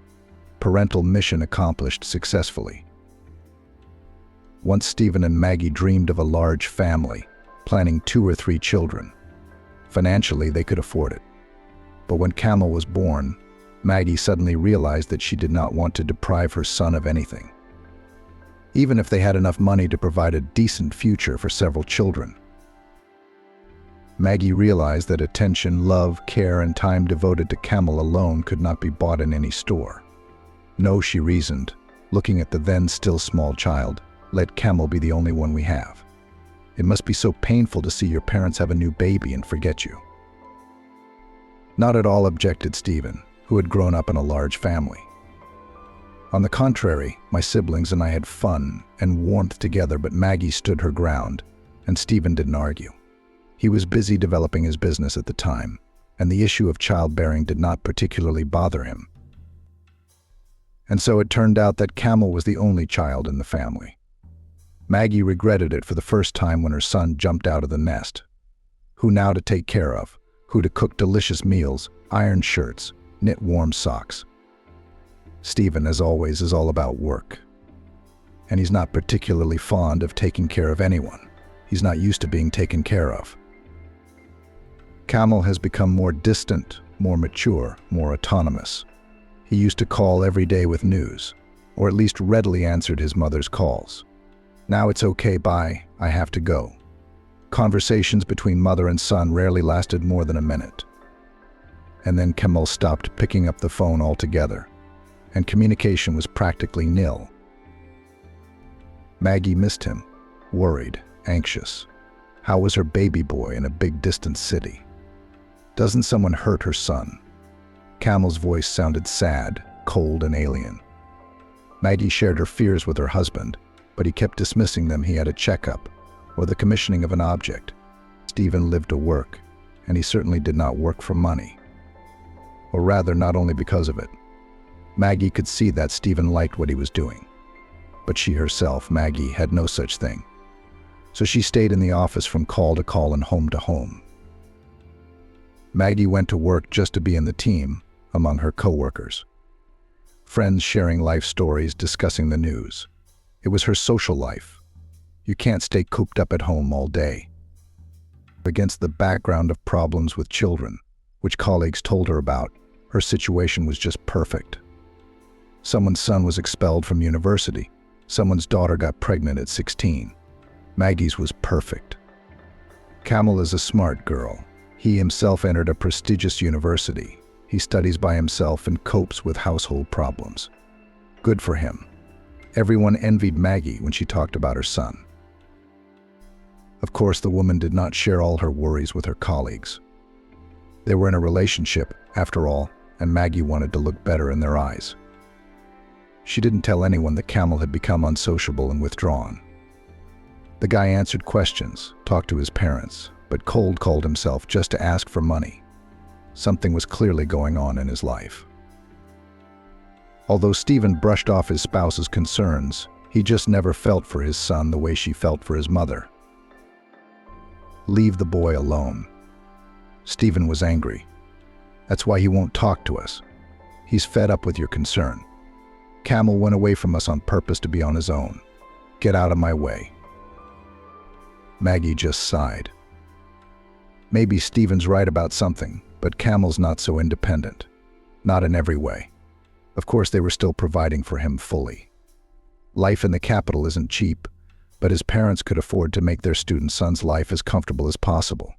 Rent for an apartment, monthly expenses not a small sum. At Camel's age, Stephen never dreamed of such a thing. As a student, he worked, while Camel could rest and study. The problem was that the boy needed more and more money.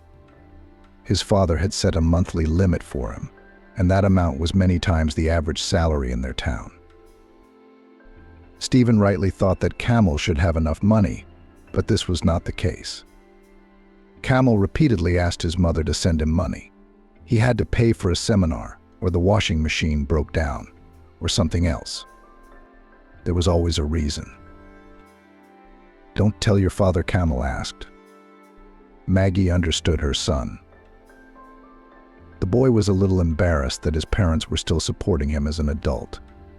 Camel wanted to look more independent, more responsible in front of his father. Maggie transferred money from her paycheck to her son and didn't tell Stephen about it. Costin asked for it. The woman was pleased by the fact that she and her son had a secret in common. It brought them closer together. Camel had become very closed and secretive. His son was reluctant to answer questions about his life at that time. "Yes, everything is normal. I study. With friends I communicate. Have a rest. Everything is good with me." "And your girlfriend? Do you have a girlfriend?" "Mom? I'll take care of it." "Okay." At first, Camel still came to his hometown for vacations. Then, around the third year, these visits stopped. All communication was reduced to infrequent and uninformative phone calls. Maggie was worried. All the more so because she was almost certain that her son was in trouble. Why else did he sound so sad, and why did he need so much money every month? Maybe we should drop in on him unexpectedly. The woman consulted with her husband. Why? He was puzzled. Why meddle in the life of a grown-up guy? You'll push him away even more. It's just a separation process, normal for guys. Don't interfere. I'm worried about him. Something's not right. Stop it. Camel's doing great. If there was a problem, we'd know about it by now. So don't panic. He's old and smart. He'll figure it out on his own. Maggie was annoyed by her husband's calmness. It was as if Stephen didn't care about his only child. Out of sight, out of mind, the husband was not interested in anything but his work. Laurel McCullough had already decided that Camel would settle in New York. Why not? He obviously liked the city. His voice was so enthusiastic at first when he first moved there. Back then, his son was still sharing his impressions with his parents. And he's a bright and promising kid. He's the kind of guy who's going to make it in New York. Oh, that's great on the one hand, but on the other hand, they'd almost stopped seeing each other altogether. Laurel was upset. Her son hadn't shared his plans with her. One thing that pleased her was that Camel's aloofness and coldness seemed to have gradually disappeared. His voice sounded friendly again. The son even began to take an interest in his parents' affairs, which had not happened for a long time, but he spoke vaguely about his future, soon the diploma. And then I'll come and tell you everything. You'll be in for a surprise. The word surprise was intriguing and alarming. What was he up to, this Camel? But at least Laurel was recognizing her son again, the fun-loving adventurer. Camel had indeed arrived. Not alone, but with his fiancée. Laurel, of course, understood that her adult son had some kind of relationship. But to be so serious. A fiancée right off the bat. Vivian didn't like her future mother-in-law at first sight. A gray mouse, like a girl from the capital, dressed modestly and tastelessly. Thin hair of inexpressive gray color. Slim, even puny. How could she attract Camel's attention? He's always liked brightly colored beauties. This one was nothing to look at. Vivian had beautiful eyes and a nice, open, wide smile, but still. The closer Laurel got to know Vivian, the more she worried. It turned out that the girl came to New York from some village. She went to college, graduated with a specialty, but could not find a job and went to waitress in a bar. That's where she and Camel met. No, did you hear that? Laurel whispered indignantly when she and Stephen were alone. They had a big house. Camel's room was on another floor. The young people couldn't hear their parents talking, but Laurel still spoke in whispers. I like Vivian, though. She's a nice girl. Not like these modern ponytails. Calm down, Stephen objected. New York wasn't built from scratch. Think of me. I was a country boy, too, and then I made it on my own. That's right, all by yourself. Laurel complained. You went to university, worked your ass off, worked hard. And this one wants to move into a beautiful life on someone else's back. She saw that Camel was from a rich family and she jumped on him like a piranha. Doesn't he understand? She's nothing to look at. Or did they cast a spell on him? You're panicking again on nothing. Stephen cooled his wife. The main thing is that Camel likes Vivian. You don't have to like her. You don't have to live with her. Laurel had to agree with the last one. Camel did indeed look calm and peaceful next to Vivian. He was holding her hand gently, caring for her and wooing her. Laurel had never seen her son like this before. The girls were falling for him, he didn't have to try. But it turned out that Camel could be gallant and courteous. It's an amazing discovery. He's really changed, matured. There was a new wisdom in his gaze, a kind of independence. It seems that life does change people, makes men out of boys. Camel had already made an important decision. He had told his parents that he and Vivian would soon be married. Maybe he'll change his mind. Where would he marry? Laurel hesitated. Age is not the same, just graduated from university. Now he should think about his career, not about marriage. But even here, she did not find understanding from her husband. Well, you've got to be kidding, Stephen reminded her. When did you and I get married? I was still in school, we were even younger. I am a professional editor with a degree in philology and 20 years of experience. Here's my version of editing a text. Those were different times. Times are always the same, Stephen said. Leave the kid alone. He's grown up. He can make his own decisions. Camel and Vivian moved into Laurel McCullough's mother's apartment. The place was empty anyway. The woman didn't mind. It's better for them to live away from us, she said. It's too hard for me to play nice in front of Vivian, my son's fiancée. Laurel McCullough was annoyed by everything: the way Vivian spoke, moved, dressed, her unpleasant voice, her unattractive appearance.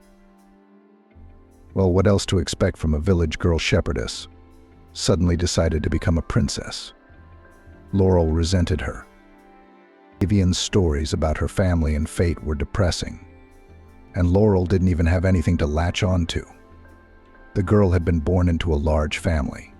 Her childhood and youth were spent in the village, herded cows, worked in the field, in a word, a peasant with all the consequences. Vivian's intelligence obviously did not shine, but she had a lot of ambition. Otherwise, she would not have gone to New York to conquer the city. She had a mediocre education, some culinary school. She worked as a maid in a hotel, then got a job as a waitress in a bar. Laurel realized the girl's family was in dire straits. Her father had a stroke. The mother worked alone. Of all the children, Vivian was the oldest. Her younger siblings were still in school. So Vivian was the only one who could help her parents in any way. And she did, sending them almost all the money she earned. What a good girl. Stephen marveled when he heard about it. And I was thinking that Vivian had a good job, Laurel said cynically. She sends her wages to her family, and Camel keeps her. Good girl. She's gone, and she looks like a Roman girl. A wolf in sheep's clothing. The young settled in New York. They were not going to return to their hometown. Vivian now did not work at all, was engaged in the house, attended some courses. Sort of like a fitness trainer studied, as from childhood she loved physical education. I'm going to earn money, the girl said. It is my dream to train people, to make them healthy and beautiful. But Laurel understood everything. Laurel McCullough knew this breed of woman. She'd been there. They create the appearance of vigorous activity, constantly learning something to later supposedly earn. They study psychology or manicure. But in the end, they sit on their rich husbands' necks all their lives. Camel, on the other hand, quickly found a job. With his education, it's no wonder. He was hired by a local oil company as a corporate lawyer. The pay is more than good. He got an apartment. Live and enjoy. That's what young people did. They lived soul to soul. Sometimes they met with friends, occasionally went on vacation and looked quite happy. Laurel was happy that they kept quiet about the wedding. Maybe they will live and disperse, open their eyes, she thought. Camel's age is not small, and I tried to accurately convey to my son the true state of affairs. But Camel didn't like it when his mother said bad things about his fiancée. Vivian is the best person in the world, he said. She's done so much for me. You can't imagine. She's the only one who makes me feel happy. Did that lying country girl do a spell? Laurel was angry, but she couldn't help it. Camel still showed his character, his tendency to adventurism, his passion for adventure. The calm, quiet Vivian sort of balanced him out. That was good, except it still wasn't the kind of daughter-in-law Laurel dreamed of seeing. Although maybe it's too early to worry, she reassured herself. About the wedding, the young people are not yet stuttering. Then it turned out that Camel and Vivian had long been husband and wife. They signed quietly, said nothing to anyone, and lived happily ever after. Laurel found out by accident. Vivian finished her courses and got a job at the local sports club. Laurel went to the page of this institution and saw a photo of Vivian, under which their last name was displayed. Laurel called her son and demanded an explanation. Yes, Vivian and I got married. Camel didn't deny it. She took my last name. I will try to keep the text as close to the original as possible and follow your instructions. Why didn't you tell us anything? Maggie asked. Why? Smiled Kamel. So as not to worry you for nothing? I can see that you haven't accepted Vivian. So we decided to get married, to make it just for the two of us. We didn't want a big celebration. After that conversation, Maggie McCullough was very upset. How? How could they do such a thing? What would she tell people now? She had dreamed of having fun at her son's wedding, From the moment she first held him in her arms, she had even thought of her own hair and makeup. And the relatives have long been interested in when the solemn event. Everyone was counting on a big celebration. And now it's such a disappointment. It's all Vivian's fault. She's a cunning country girl. She knew the groom's parents were against her. She was afraid of a confrontation, so she did it quietly. They're country folk, and from a family with many children, so they're not lacking in cunning. But Stephen was as calm as ever about his son's decision. "We must respect Camel's choice," he said.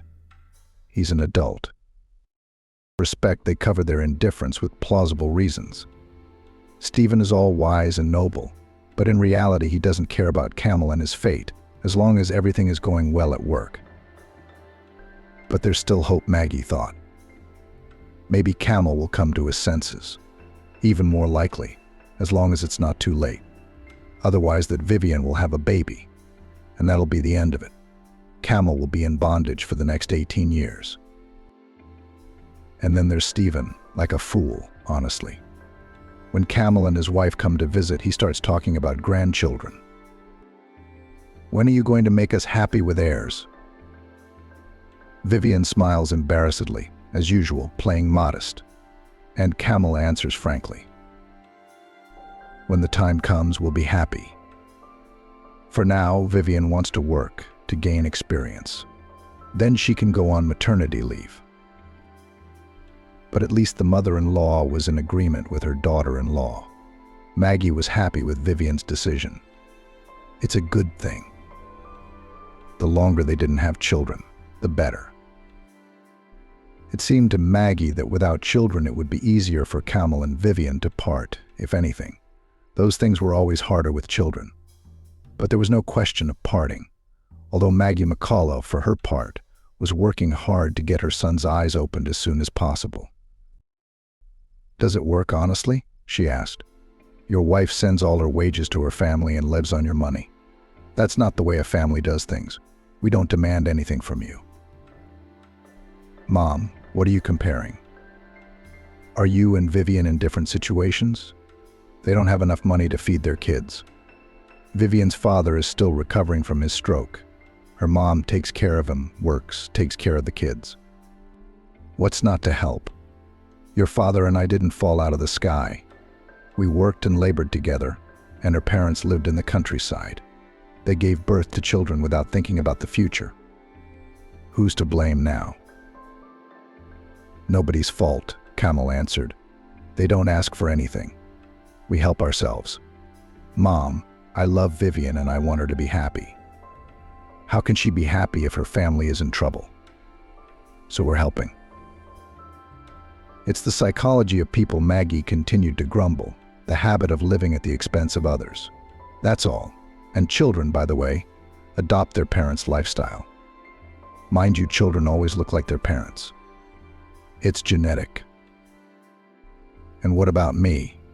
Camel smiled. He always diffused the tense atmosphere with jokes. "How did you get to be such an asshole? You're serious, determined. And me? What about you? You're just a very talented, bright, charismatic person. Not a jerk. If you were a slacker, you'd have dropped out of university, not finished your studies, and generally lived like a major on your parents' money. And you've accomplished so much." Dickhead Camel jokingly hung his head. Camel had mentioned more than once that if it hadn't been for Vivian, he didn't know what would have happened to him. But what exactly had happened, Maggie McCullough did not know. Her son didn't want to tell her, and it was useless to pry into his soul. He would immediately close himself off. But Maggie suspected that Vivian simply set up some situation, took advantage of the troubles in Camel's life, and maybe even directed them herself, and then acted as a savior. She would do it. She was a very strong and cunning opponent. Camel shut down talk of his wife at the drop of a hat. He was clearly under her influence. But this can't go on indefinitely, thought Maggie. Camel's intellect has been a great asset since he was a child. One day the hormones will subside and he will realize everything. And I'll be there when he does. I'll support him, help him if necessary. Several years have passed, but nothing in the relationship between son and daughter-in-law has not changed. On the contrary, it seems that they even began to plan a child. At least a colleague told Maggie that she saw Vivian in the Center for Reproductive Health. She has nothing to do there but to prepare for pregnancy. Maybe she's already expecting a baby. I mean, they're secretive. They don't talk about themselves. They live apart, come to visit occasionally. Things were not going the way Maggie McCullough had planned or dreamed. But otherwise, everything was fine. Her husband was still working. "Are you going on a well-deserved vacation, Maggie?" "I've had enough work. You can rest now," they told her. Camel's work was going better than ever. He, like his father, had even started to build his own business. However, he was in no hurry to leave his position. It was still unclear whether the business would work or not. Kostya is such a risk-taker, Maggie thought. Responsibility is not afraid of responsibility.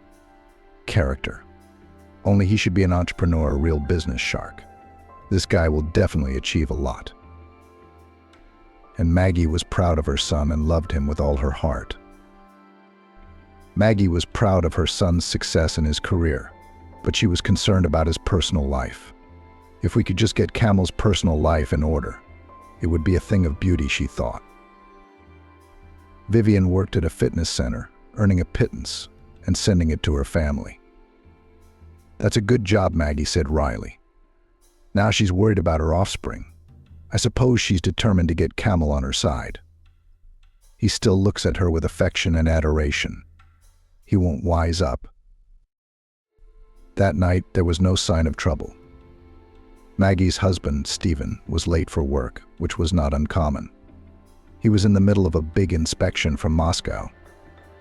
He literally slept overnight in the office, laying out the couch in his office and going to sleep there so he wouldn't have to waste time traveling in the morning. How many times Maggie had called him for a well-deserved vacation, begged him to leave. They lived in a big house, had a bank account, and investment deposits that were steadily earning interest. Live and be happy. Maybe you should start traveling? It's great to enjoy the fruits of your own labor all your life. It's time to work hard and honorable to know, but that wasn't Stephen. It was important for him to be involved in all this reports, estimates, new objects. Maggie understood her husband and felt sorry for him. She was afraid that he might not have a heart attack or a stroke. At an advanced age, such workaholism is not always a good thing. Maggie was home alone. She watched a TV show, read a book, talked to a friend, complained to her about her poor daughter-in-law and willful young people. I just pressed the hang-up button, but the call came again. An unfamiliar number popped up on the screen. Strangers don't call at this late hour. "Hello," came a cheerful, too formal male voice in the receiver. "Petrov Konstantin Stepanovich, who do you know?" "This is my son," Maggie said with cold horror. Her heart was clenched by the icy hand of anxiety for Camel. What had happened? Had he been in an accident? Had he gotten drunk behind the wheel? Was he coming back from some party? Maggie gasped. It was just like Camel. Despite his great intelligence and ability, he often behaved carelessly, like a teenager. His son might as well have gotten behind the wheel a little tipsy, even though both parents had taught him safety rules from childhood. But Camel is Camel, that's all there is to it. He always had an adventurous spirit and ignored many rules. How is he? Is he alive? Maggie's heart was pounding in her chest so hard it felt like it was about to burst out. Alive. He suffered minor injuries. He's being treated by paramedics right now. But his wife is much more seriously injured, came a voice in the phone. You're her mother-in-law. We need someone to come to the hospital, bring documents, the girl to answer the doctor's questions. We got through to her parents, but they live far away. Sure, Maggie replied immediately, frantically thinking about how to get into Camel and his wife's apartment. The papers were still in there somewhere. They'd have to find the keys. The main thing was that Camel was alive and relatively healthy. Vivian was a worry. It looked like she'd been badly hurt. Maggie dreamed of her son divorcing his wife. But that was not the fate she wanted for her daughter-in-law.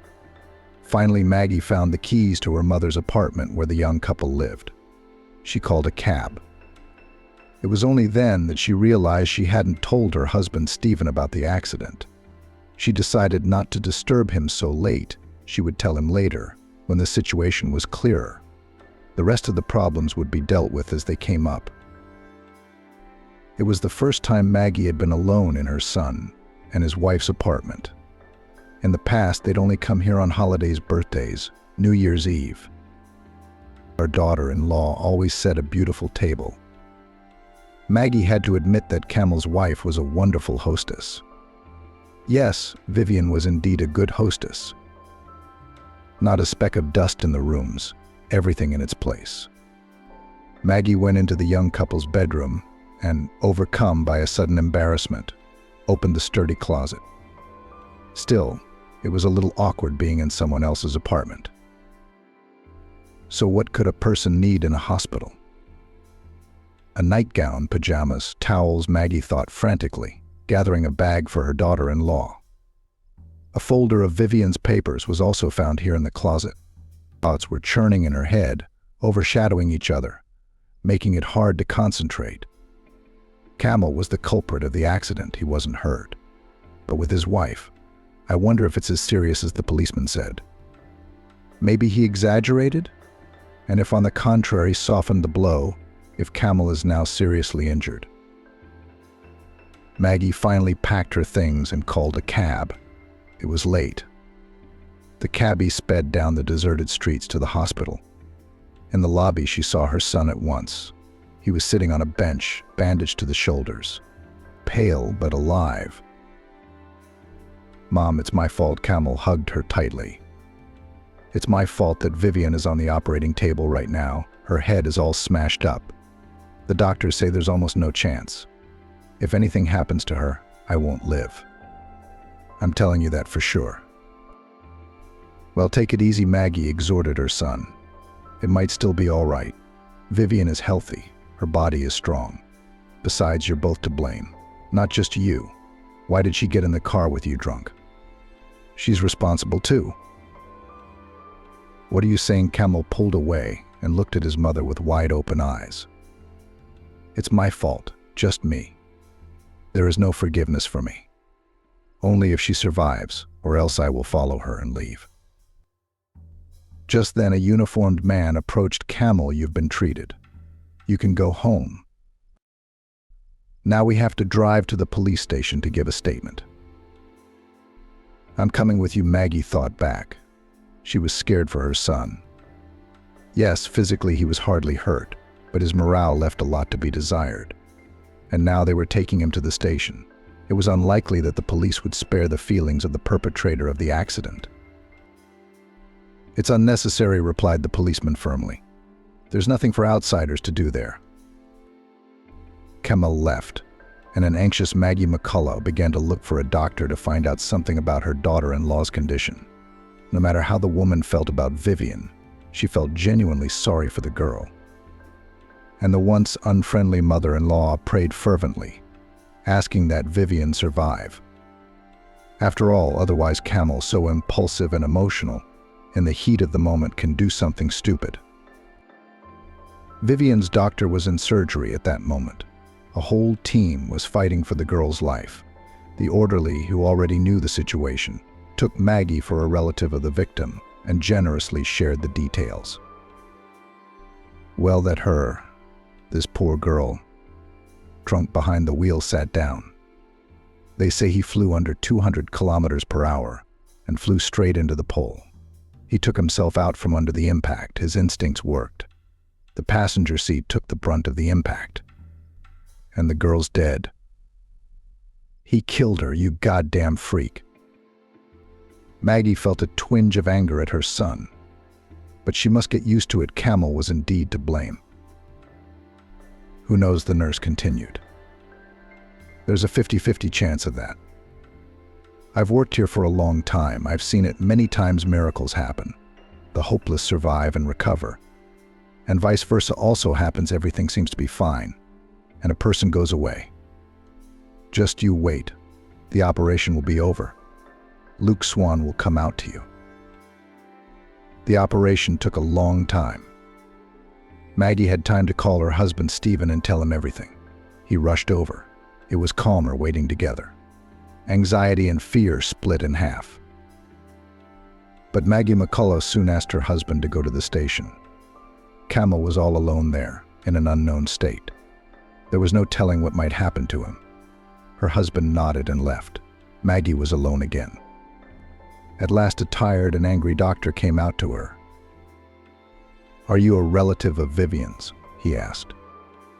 Maggie scrutinized his face, trying to understand what news this man was bringing. She nodded. "Well, we did the best we could. The girl survived the surgery. Now everything depends on her body. If she survives the 3 days of crisis, she'll live, but it will take a long time to recover. But there are no guarantees. Isn't there anything we can do to improve her chances?" "We have nothing. We've utilized every resource we have, but we're not New York. We don't have the equipment, the drugs. We can get anything, any money, you just say the word. We don't need anything yet. All we need is patience." And the agonizing days of waiting began. Maggie McCullough shuddered at every phone call. What if it's from the hospital? Camel was under investigation. The outcome of the case depended on Vivian's survival. He could not stay in the apartment. Everything there reminded him of his wife. So he lived under the care of his parents in their house. The young man didn't eat, didn't drink, and didn't even seem to sleep. He was hunched over, pale and gaunt. Camel was silent, but his mother Laurel saw that her son was tormenting himself, blaming himself for what had happened, cursing, scolding him with the last words. Of course, all this is fair, but it was very painful for Laurel to look at her child in such a state. She could not find words to comfort him. He didn't see or hear anyone at all. The only thing keeping him in this world seemed to be the possibility that he might be of use to Vivian when she came to her senses. She'd need help, rehabilitation, and Maggie was telling her son that he had to be in shape when Vivian woke up. They'd need money and strength to get her back on her feet. But Maggie herself wasn't sure her daughter-in-law would make it. Every day she called the hospital more than once to check on Vivian's condition. There was no good news. The girl was having periodic seizures. Her life was hanging by a thread. Finally, the crisis period passed. Vivian was still alive, but she did not regain consciousness. The girl was in a coma. "But we can't do anything about it," the doctor said. "We don't know how long such a state can last.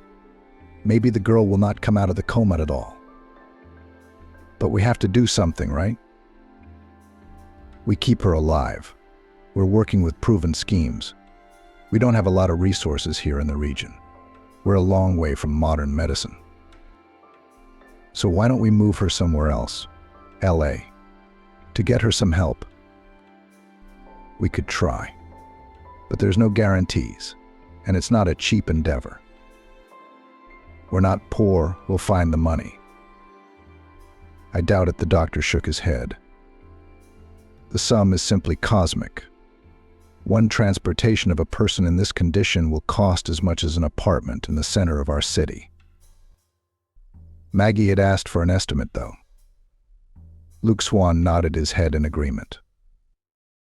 "It'll be ready by tonight. You'll be hired." Until evening, Maggie lived in hope.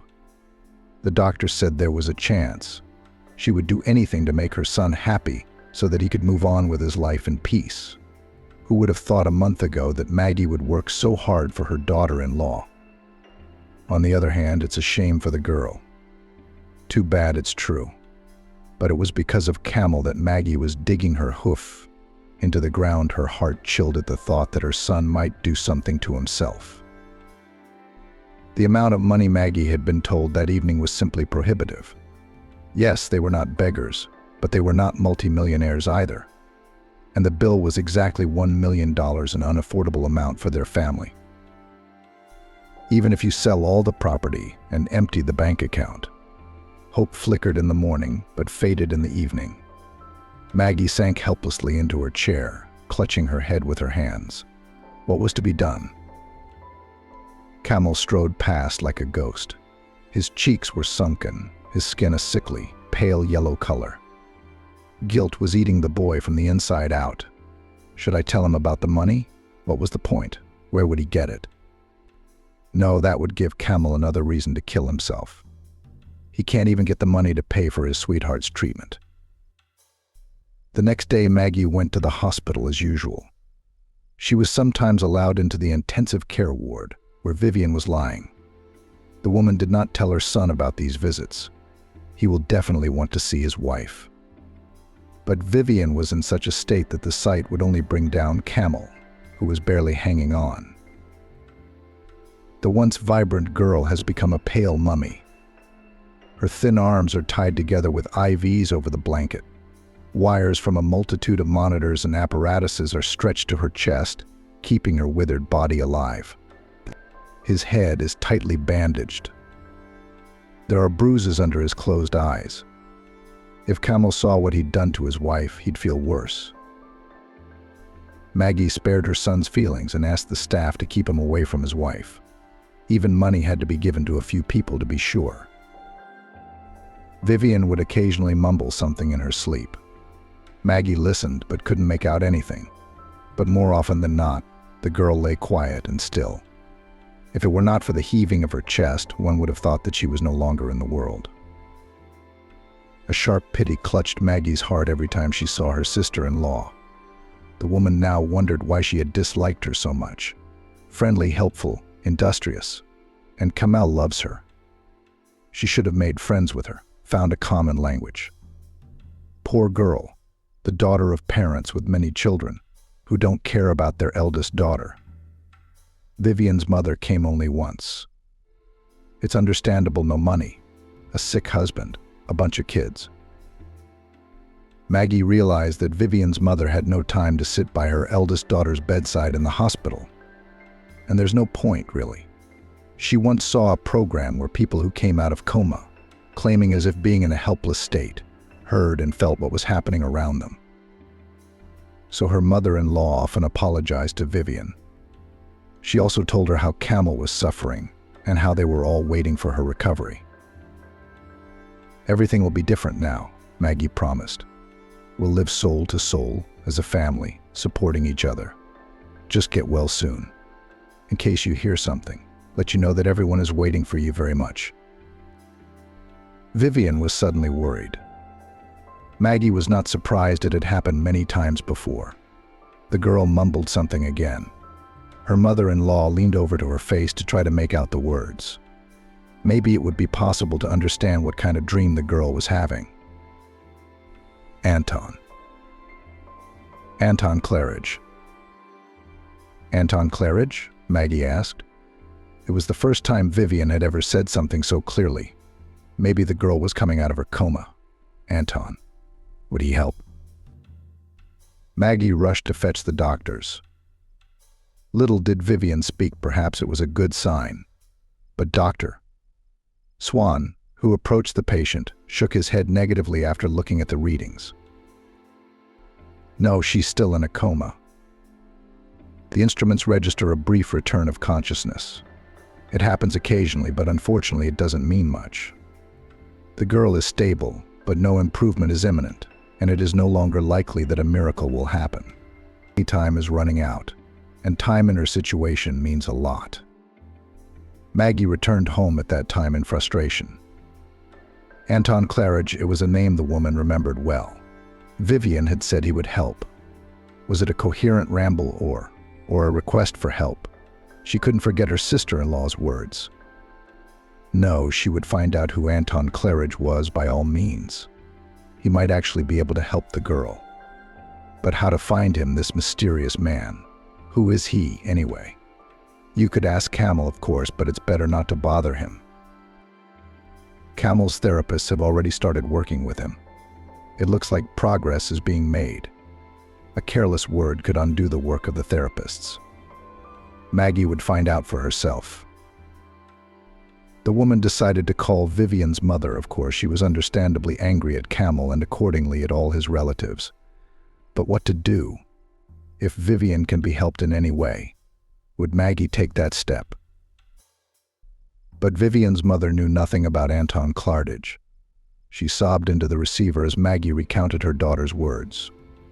The woman even regretted making the call. She tried to spare her son's life, but she didn't even think about the feelings of the victimized girl's unhappy mother. One should be more careful from now on. After pondering, Maggie McCullough decided to use the internet. But there were so many thousands of men of all ages besides Anton Claridge. It was not easy to find the right one among them, and yet Maggie didn't give up. She studied the social pages of these men, hoping to find some connection to Vivian. Help came when she didn't expect it. One day, as usual, she went to the hospital to see her sister-in-law. Now Maggie listened with special care to her occasional words and phrases. There was little chance that she might give some clue again, but in vain. Vivian no longer said anything of the kind and generally more often lay quietly, as if in a deep sleep. That morning in the intensive care ward, Maggie saw a young woman with tearful eyes. "Who are you?" "Exactly," Maggie asked the visitor. "Why did they let you in here? Are you a relative?" "My cousin's sister," she nodded. "And you must be the mother-in-law. I was told that you come here often, worrying about Vivian, helping the staff to take care of her, buying everything she needs. You may be the mother of that bastard, but you don't have any negativity towards me. I think you raised him right. He made his own choices." "Nice to meet you," Maggie said automatically. "Oh, I didn't introduce myself. My name is Lily. I understand your situation, and I'll try to help by following directions. Vivian and I grew up together in the same village.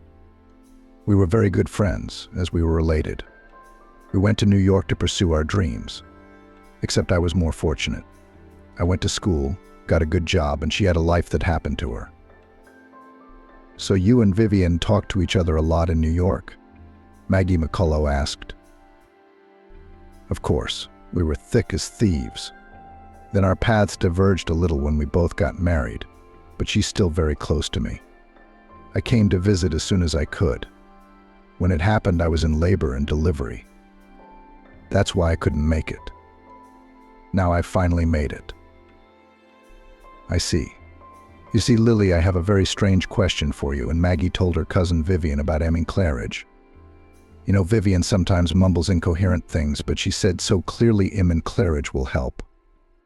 I've been trying to find him, but do you know who he is?" Of course, how could I not have thought of him? He's a rock star, a very famous man. He sells out stadiums. You've heard his songs, even if you don't like rock. They're on every radio. But what does this pop star have to do with Vivian? He was head over heels in love with Vivian. Back then, Emin was just gaining popularity, but he was already a wealthy and powerful man. He dedicated songs to her. He was ready to do anything for her then, and maybe now too. But she chose Kamel. "You're Camel?" "I'm sorry, but I didn't like him even then. Careless, infantile. But you can't follow your heart. Vivian fell in love. If I were her, I wouldn't hesitate. Emin is such a talented, kind, generous man." "Wow. Vivian didn't just say his name by accident, did she?" "Of course not. Do you know how to find him?" "I don't. I don't have his phone number or contacts." "I see," Maggie said. "So I'll find him myself, see where he's performing, and go to the concert. Then I'll get to him and tell him what happened to Vivian. Maybe that will help." Indeed, Lily looked at Maggie with admiration. "You're a wonderful person. It's strange that you have such a son. I would go with you, but I have to go to the child." "Thank you, baby. You've been a big help already," Maggie smiled at her. "I'll be fine, don't worry." Now Maggie's goal was to find this Eamon Claridge, to find and talk to him. If Vivian thought he could help, then he could. The woman had a very specific and, most importantly, achievable task before her. Could she do it? Of course she can do it. It'll be all right. Vivian Maggie stroked her sister-in-law's thin palm. It's going to be okay. Maggie told her family she was going to Los Angeles to visit a friend. In fact, the woman had already bought a ticket to see Eamon Claridge perform. He just participated in the tour and in the next few days will perform in Los Angeles. That's where Maggie would catch him, get through to him, no matter what it took. Stephen, of course, was surprised. It's strange. It's such a turbulent time. Are you going to a friend's house? What if there's something wrong with Vivian? It's a troubled time, isn't it? That's why I'm going, Maggie answered. My nerves are all shot, and I need to reset them. Laurel invites me to his place for a couple of days, says we'll walk along the waterfront, talk to each other. I need that. And if something happens to Vivian? Stephen repeated. Vivian's stable. She's in a deep coma, but her life isn't in danger yet. I talked to the doctor. Keep a better eye on Camel. Remind him from time to time that we need him. But of course Vivian will need his help soon. Stephen nodded. You're right. You do need a distraction. Maggie has really taken a lot of the heat in this difficult situation. Stephen was working and Camel seemed depressed about what had happened and withdrawn. Maggie needed a breather and a reset of energy. After getting on an airplane to Los Angeles, she checked into a hotel.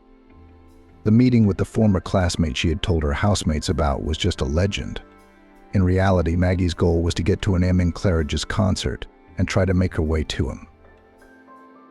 Walking along the promenade and enjoying the fresh air, Maggie pondered how to get to Eamon. It won't work, then I'll have to look for him in another city and try again, she thought. But the doctors warned that the longer Vivian was in a coma, the less chance she had. Time was working against the girl and all of them.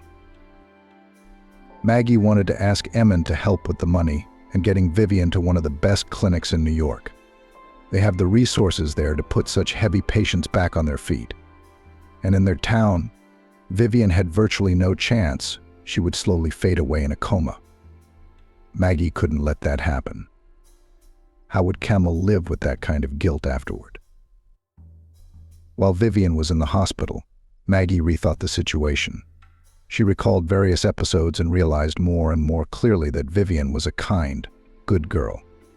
There was no better daughter-in-law for her well-to-do son. Now Maggie could not understand her own previous behavior. Why had she been so set against Vivian?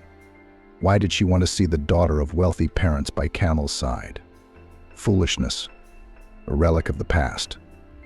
Now Maggie had only warm feelings for Vivian, affection, tenderness, sympathy. And of course Maggie was very anxious about Vivian's future. No matter what happened, they would certainly not abandon her, just so long as Vivian came to her senses. And that evening there was a concert at the local concert hall. It seems that this Claridge's is really quite popular. There were several doors open at once to let the audience in, and a long line lined up at each one, with McCullough at the tail end of one of them. The crowd varied from young teenagers, almost children, to people of advanced age. So Maggie didn't stand out. Some were laughing, some were singing songs from the Claridge repertoire. Apparently carefree people who came to enjoy the performance of their favorite performer and spend a pleasant evening. Maggie, on the other hand, was here on a mission. The woman, standing in line, looked at numerous posters of Claridge. He was a handsome man, but older, about 10 to 15 years older than Camel and Vivian. Nice looking, and he had good eyes, like he cared. I just wish he'd help me, if only he'd help me. You never know. Maybe Vivian and her cousin really sincerely believe in his unearthly love and sincere feelings. And in fact, he has a carload of people like Vivian. Creative people, they are so in love, emotional, quickly flare up, quickly and cool down. They forget. And McCullough sighed. She had so much hope for this man. They simply had no one else to turn to. The concert itself lasted about 2 hours. Claridge gave it his best. There was a frenzied energy from him that the people in the audience could feel. They were shouting his name, singing along, dancing. Maggie didn't notice how she was infected by the general mood. Strangely, she liked Claridge's songs. She wasn't much of a fan of modern artists, prejudiced against them. And for good reason. Claridge's songs had everything meaning, memorable melodies, striking energy and rhythm. Many of the songs seemed vaguely familiar. Well, of course, Lily had said Claridge sounded from every iron. Surely Maggie had heard him before. During her break, she went to the nearest flower store and bought a bouquet there for a lot of money. Of course, the woman had put a note in it just in case. Ideally, she wanted to be able to tell Claridge herself, but she didn't know how it would work out. In the note, she outlined the situation with Vivian in a nutshell with no details. It simply said that the girl was in trouble and asked Claridge to come to the back door of the concert hall at a certain time. She would be waiting for him there. The second half of the concert was just as energy-filled as the first. The crowd cheered to see their idol. Maggie involuntarily adopted this general mood. Claridge now seemed almost omnipotent. He would surely help Vivian. And now, at last, the moment was right. The last song was played, and people rushed to the stage. Many people carried flowers for the singer. Some just rushed to shake his hand. Claridge was in no hurry to leave. He seemed to want to talk to the audience, too. Several guys from the audience, noticing an elderly woman, made their way to the stage and helped her. Some pushed people, others gently led Maggie behind them. And there she is standing at the stage with her bouquet, and Claridge looks at her and smiles warmly. This is the moment of truth. It couldn't have come at a better time. Vivian's in trouble. Maggie shouted loudly. The Vivian who was a waitress at the bar. Is that where you met her?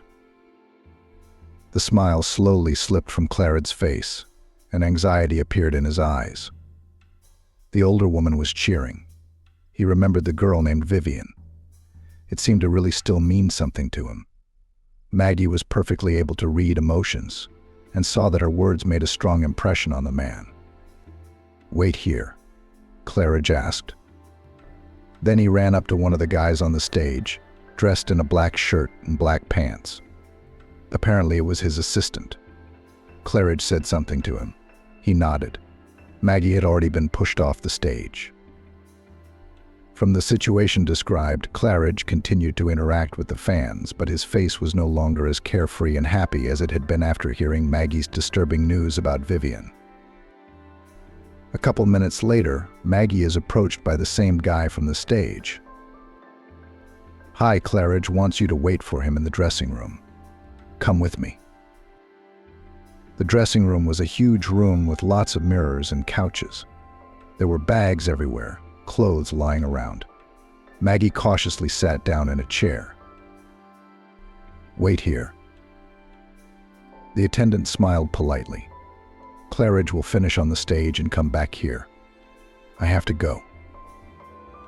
Maggie spent about 40 minutes alone.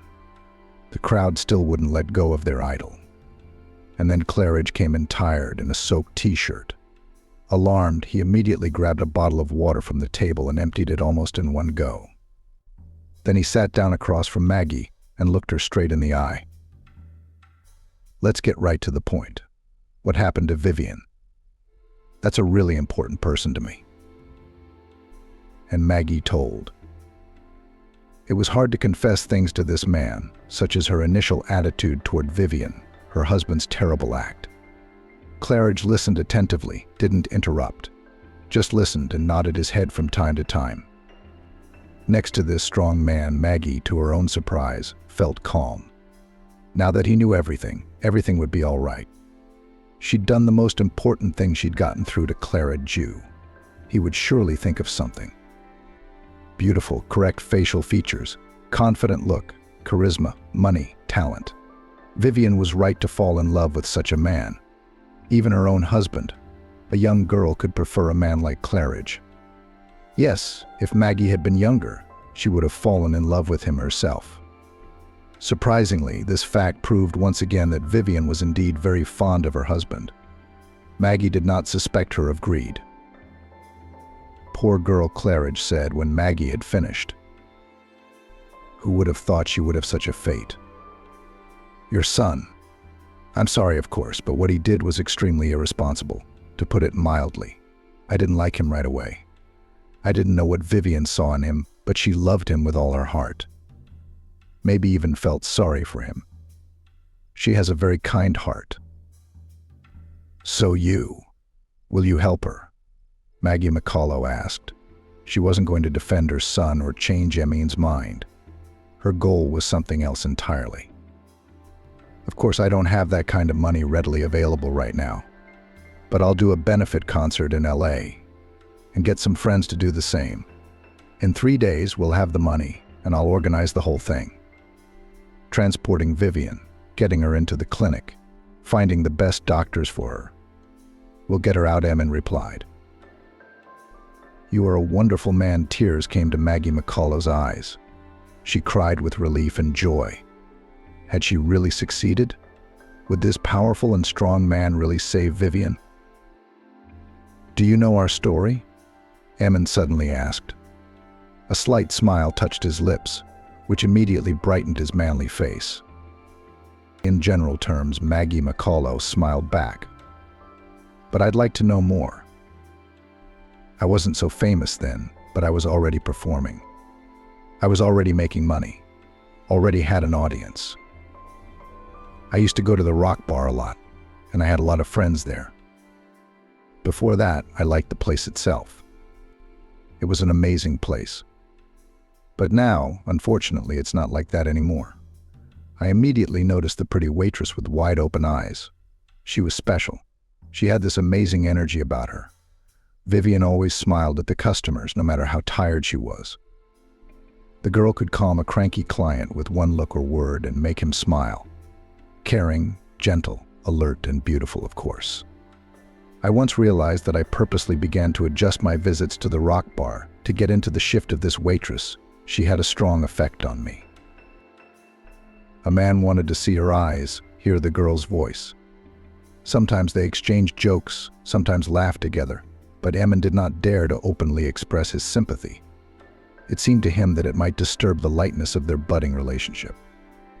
Emmon, under the impression of the young, beautiful waitress, even wrote a few songs that quickly became hits. He was attracted to her and inspired by her. But the difference in age, the difference in social status, all this kept Emmon from recognizing her. What if Vivian was afraid? If this girl showed her sympathy in any way, a special sympathy, not her usual friendliness, Emmon would be the happiest man in the world. He would immediately confess his feelings to Vivian. He would have been able to make her life bright, carefree, pleasant. But no, Vivian clearly didn't see him as a potential mate. And then Emmon had a rival, which prompted him to take more decisive steps. It was Camel, a student. He used to show up at the bar a lot, all unkempt, with a vague look in his eyes. The guy would try to get drunk as soon as possible. Then this senseless body was dragged by a cab by one of his friends. Eamon understood perfectly well he does not get drunk just like that almost every day. The young man's life has clearly had some trouble. Nothing. The young will come to his senses, calm down. Who doesn't happen at that age? Or maybe his behavior will get him into trouble. That's just the way it is. But Vivian, beautiful Vivian, for some reason could not remain indifferent to the misfortune of this camel. Eamon watched with envy as she sat beside the boy, stroked his shoulders, said something soothing. Camel at first didn't seem to take Vivian or her support at all. But then he began to smile, to answer her something. Their conversations went on for hours. What they talked about, Eamon didn't know, but of course perfectly understood what was going on. Between the young people, clearly budding relationship. And Eamon did not like it. He had already realized that he had the strongest feelings for Vivian that he had ever felt. She specially shook his head, looking at Maggie McCullough. I still think so. There's no one else like her. She just nodded. It was a pity the woman herself realized it too late. Her sister-in-law was truly a miracle. Sincere, warm, kind. Kamel gradually, under Vivian's influence and support, came to his senses. It was no longer a lost, permanently inebriated guy, but a very even handsome young man, witty, funny, lively. He and Vivian started dating, and only then Emin decided to act openly. There was no time to think about it, so he simply asked Vivian to sit down at his table one day. This had already happened, and more than once. The girl often sat down with some of the regulars, then to others to chat, laugh. She liked socializing. I told her all about me, and shook his head. Right there. What is interesting, I write songs, including about love. I never complained about my lack of eloquence. But here, I couldn't string two words together, stammering, trying to formulate phrases correctly. And she sat there seriously, looking at me and not saying a word. She let me speak, didn't interrupt me. It was an amazing moment. I wrote a hit song afterwards. I even played it today. People always love it. It touches people, I guess. Vivian listened to Emin, smiled sadly at him and said what the man knew already. She loves Kamel, and Kamel loves her. Without her, he will fall again, flying at breakneck speed into the abyss. Turns out Kamel had been through an unhappy love affair. Some adult married woman had captured his heart and mind. They met, started dating. Young, handsome guy was a way for this lady to get away from the gray of everyday life. A fleeting diversion. But Kamel fell in love for real. His mistress, which is quite natural, left the young admirer when she was bored with their romance, found a new friend, and Kamel here sought her. When Kamel realized that it was useless, he realized that this woman never had serious feelings for him. He started drinking heavily, almost got kicked out of university, didn't socialize with anyone. Vivian saved him back then. If it wasn't for her, that Kamel wouldn't have stopped. He didn't have a chance. She got him out and him. He practically sent her to the afterlife. Maggie McCullough thought for a moment. Yes, indeed, she had sensed something was happening to her son when he lived alone in Los Angeles. But on the phone, Kamel had reported in a casual tone that everything was fine and then immediately dropped the call. And that's what really happened. Personal drama. Vivian pulled him out, brought him back to life. McCullough should have been praying to her as a mother. Except they didn't tell her anything, the young ones. Kamel probably didn't want to. And Vivian didn't seem to want to make a big deal out of what she'd done. When Maggie McCullough learned the truth, she felt even more for her sister-in-law. Wow, she rejected a man like a chicken. And for Kamel's sake, she got the lad out of trouble and left the capital with him. Before Kamel, she was lucky. Lucky as it is rare for anyone in the world to be lucky, the woman thought. She understood her son's condition better now. Vivian had saved him, and he had put her in such danger and put her in a coma. The weight of guilt now weighing on Kamel's shoulders must be enormous. It's a warm September day. A couple of elderly couples and a young man and woman are walking along the promenade. Kamel gently supports Vivian by the elbow. She is still very thin, but her eyes look meaningful and eager for life again. They are in Miami. The girl had never walked along this wonderful promenade before and was now enjoying the views.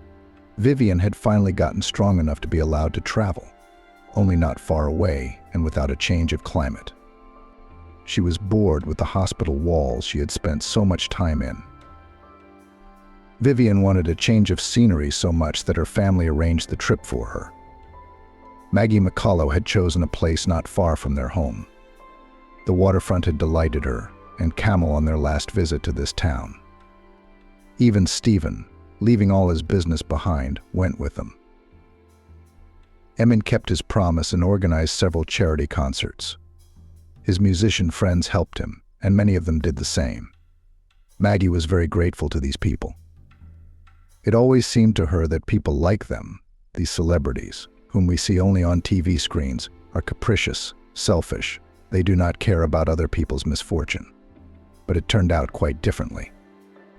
It turns out that these are kind and sensitive men and women. The necessary amount was collected in record time. Emin, among other things, took on himself all the cares for the transportation of Vivian and her placement in the right clinic. It was not easy, because there was always a huge queue for doctors dealing with such cases. People from all over the country sought this center, despite the exorbitant rates. Experimental methods were practiced here. The project was not supported from the budget, at least not yet, but the results were inspiring. Seeing Vivian in the hospital bed, the sturdy grown man almost cried. He looked at her with such tenderness, stroked her hands so gently. Maggie McCullough's heart was breaking at the sight of this scene. Emin still has some feelings for Vivian. He has a spouse, 2 children, but something else is clearly left. Maggie and Camel settled near the medical center where Vivian was now being treated. Stephen went home. He had to work, but mother and son stayed close by and visited the patient every day. The day Vivian came to her senses was a day that Maggie McCullough would always remember. On the morrow, nothing heralded such joy. Maggie and Camel were going to the hospital as usual. And then the call came. They were asked to come quickly, for Vivian had opened her eyes and was trying to speak. The girl immediately recognized them as soon as they burst into the room. Her eyes reflected first relief that her loved ones were near, and then joy. The doctors had made no guarantees, had warned that Vivian might be different, and had even said that she probably would be. But in front of the astonished Maggie McCullough and Camel was she, the very same Vivian. There could be no doubt. Vivian was not going anywhere. Everything would be all right now. Emin had also visited Vivian in the hospital after she woke up. Maggie didn't know what they talked about. It was none of her business. But the woman was open to the possibility that the girl would go to Emin or just leave. After what Camel had done, she had a right to resent him. Vivian almost died because of her husband's carelessness. Well, would Maggie McCullough have accepted such a decision from her daughter-in-law? But Vivian never separated from her husband. She loved Kamel no matter what, and held no grudge or anger against him. It was my fault too. Vivian shook her head. I saw him drinking and sat down with him. I didn't talk him out of it. I didn't even try to talk him out of doing something dangerous. Did you want to get home so badly? I figured it'd be okay. I mean, we could have both died. Fools. The recovery was long and difficult. Maggie McCullough, Camel, even the ever-busy Stephen were all there for Vivian, helping her, supporting her. Sometimes we had to force her to do exercises through pain and tears, and then calm her down. But the result was impressive. Vivian first sat up, then stood up, then started walking. And now she is almost the same as before, only very weak and cannot gain weight. But the doctors say she'll get there. They were generally very complimentary of the patient and her support group. Camel has changed a lot because of this situation. He has become more mature, responsible, and serious. He now practically never leaves Vivian's side, warns her every wish, protects her. Youthful adventurism, carelessness, disregard for rules and frameworks, all this is in the past. It was all gone. Maggie McCullough was glad to see it. The accident that could have ruined the lives of so many people was a serious lesson for everyone. Maggie had learned a lot about her sister-in-law and now saw her through very different eyes. The woman in general has changed a lot, became more attentive and tolerant to people, learned to notice other people's troubles and sorrows, and got involved in old age rock.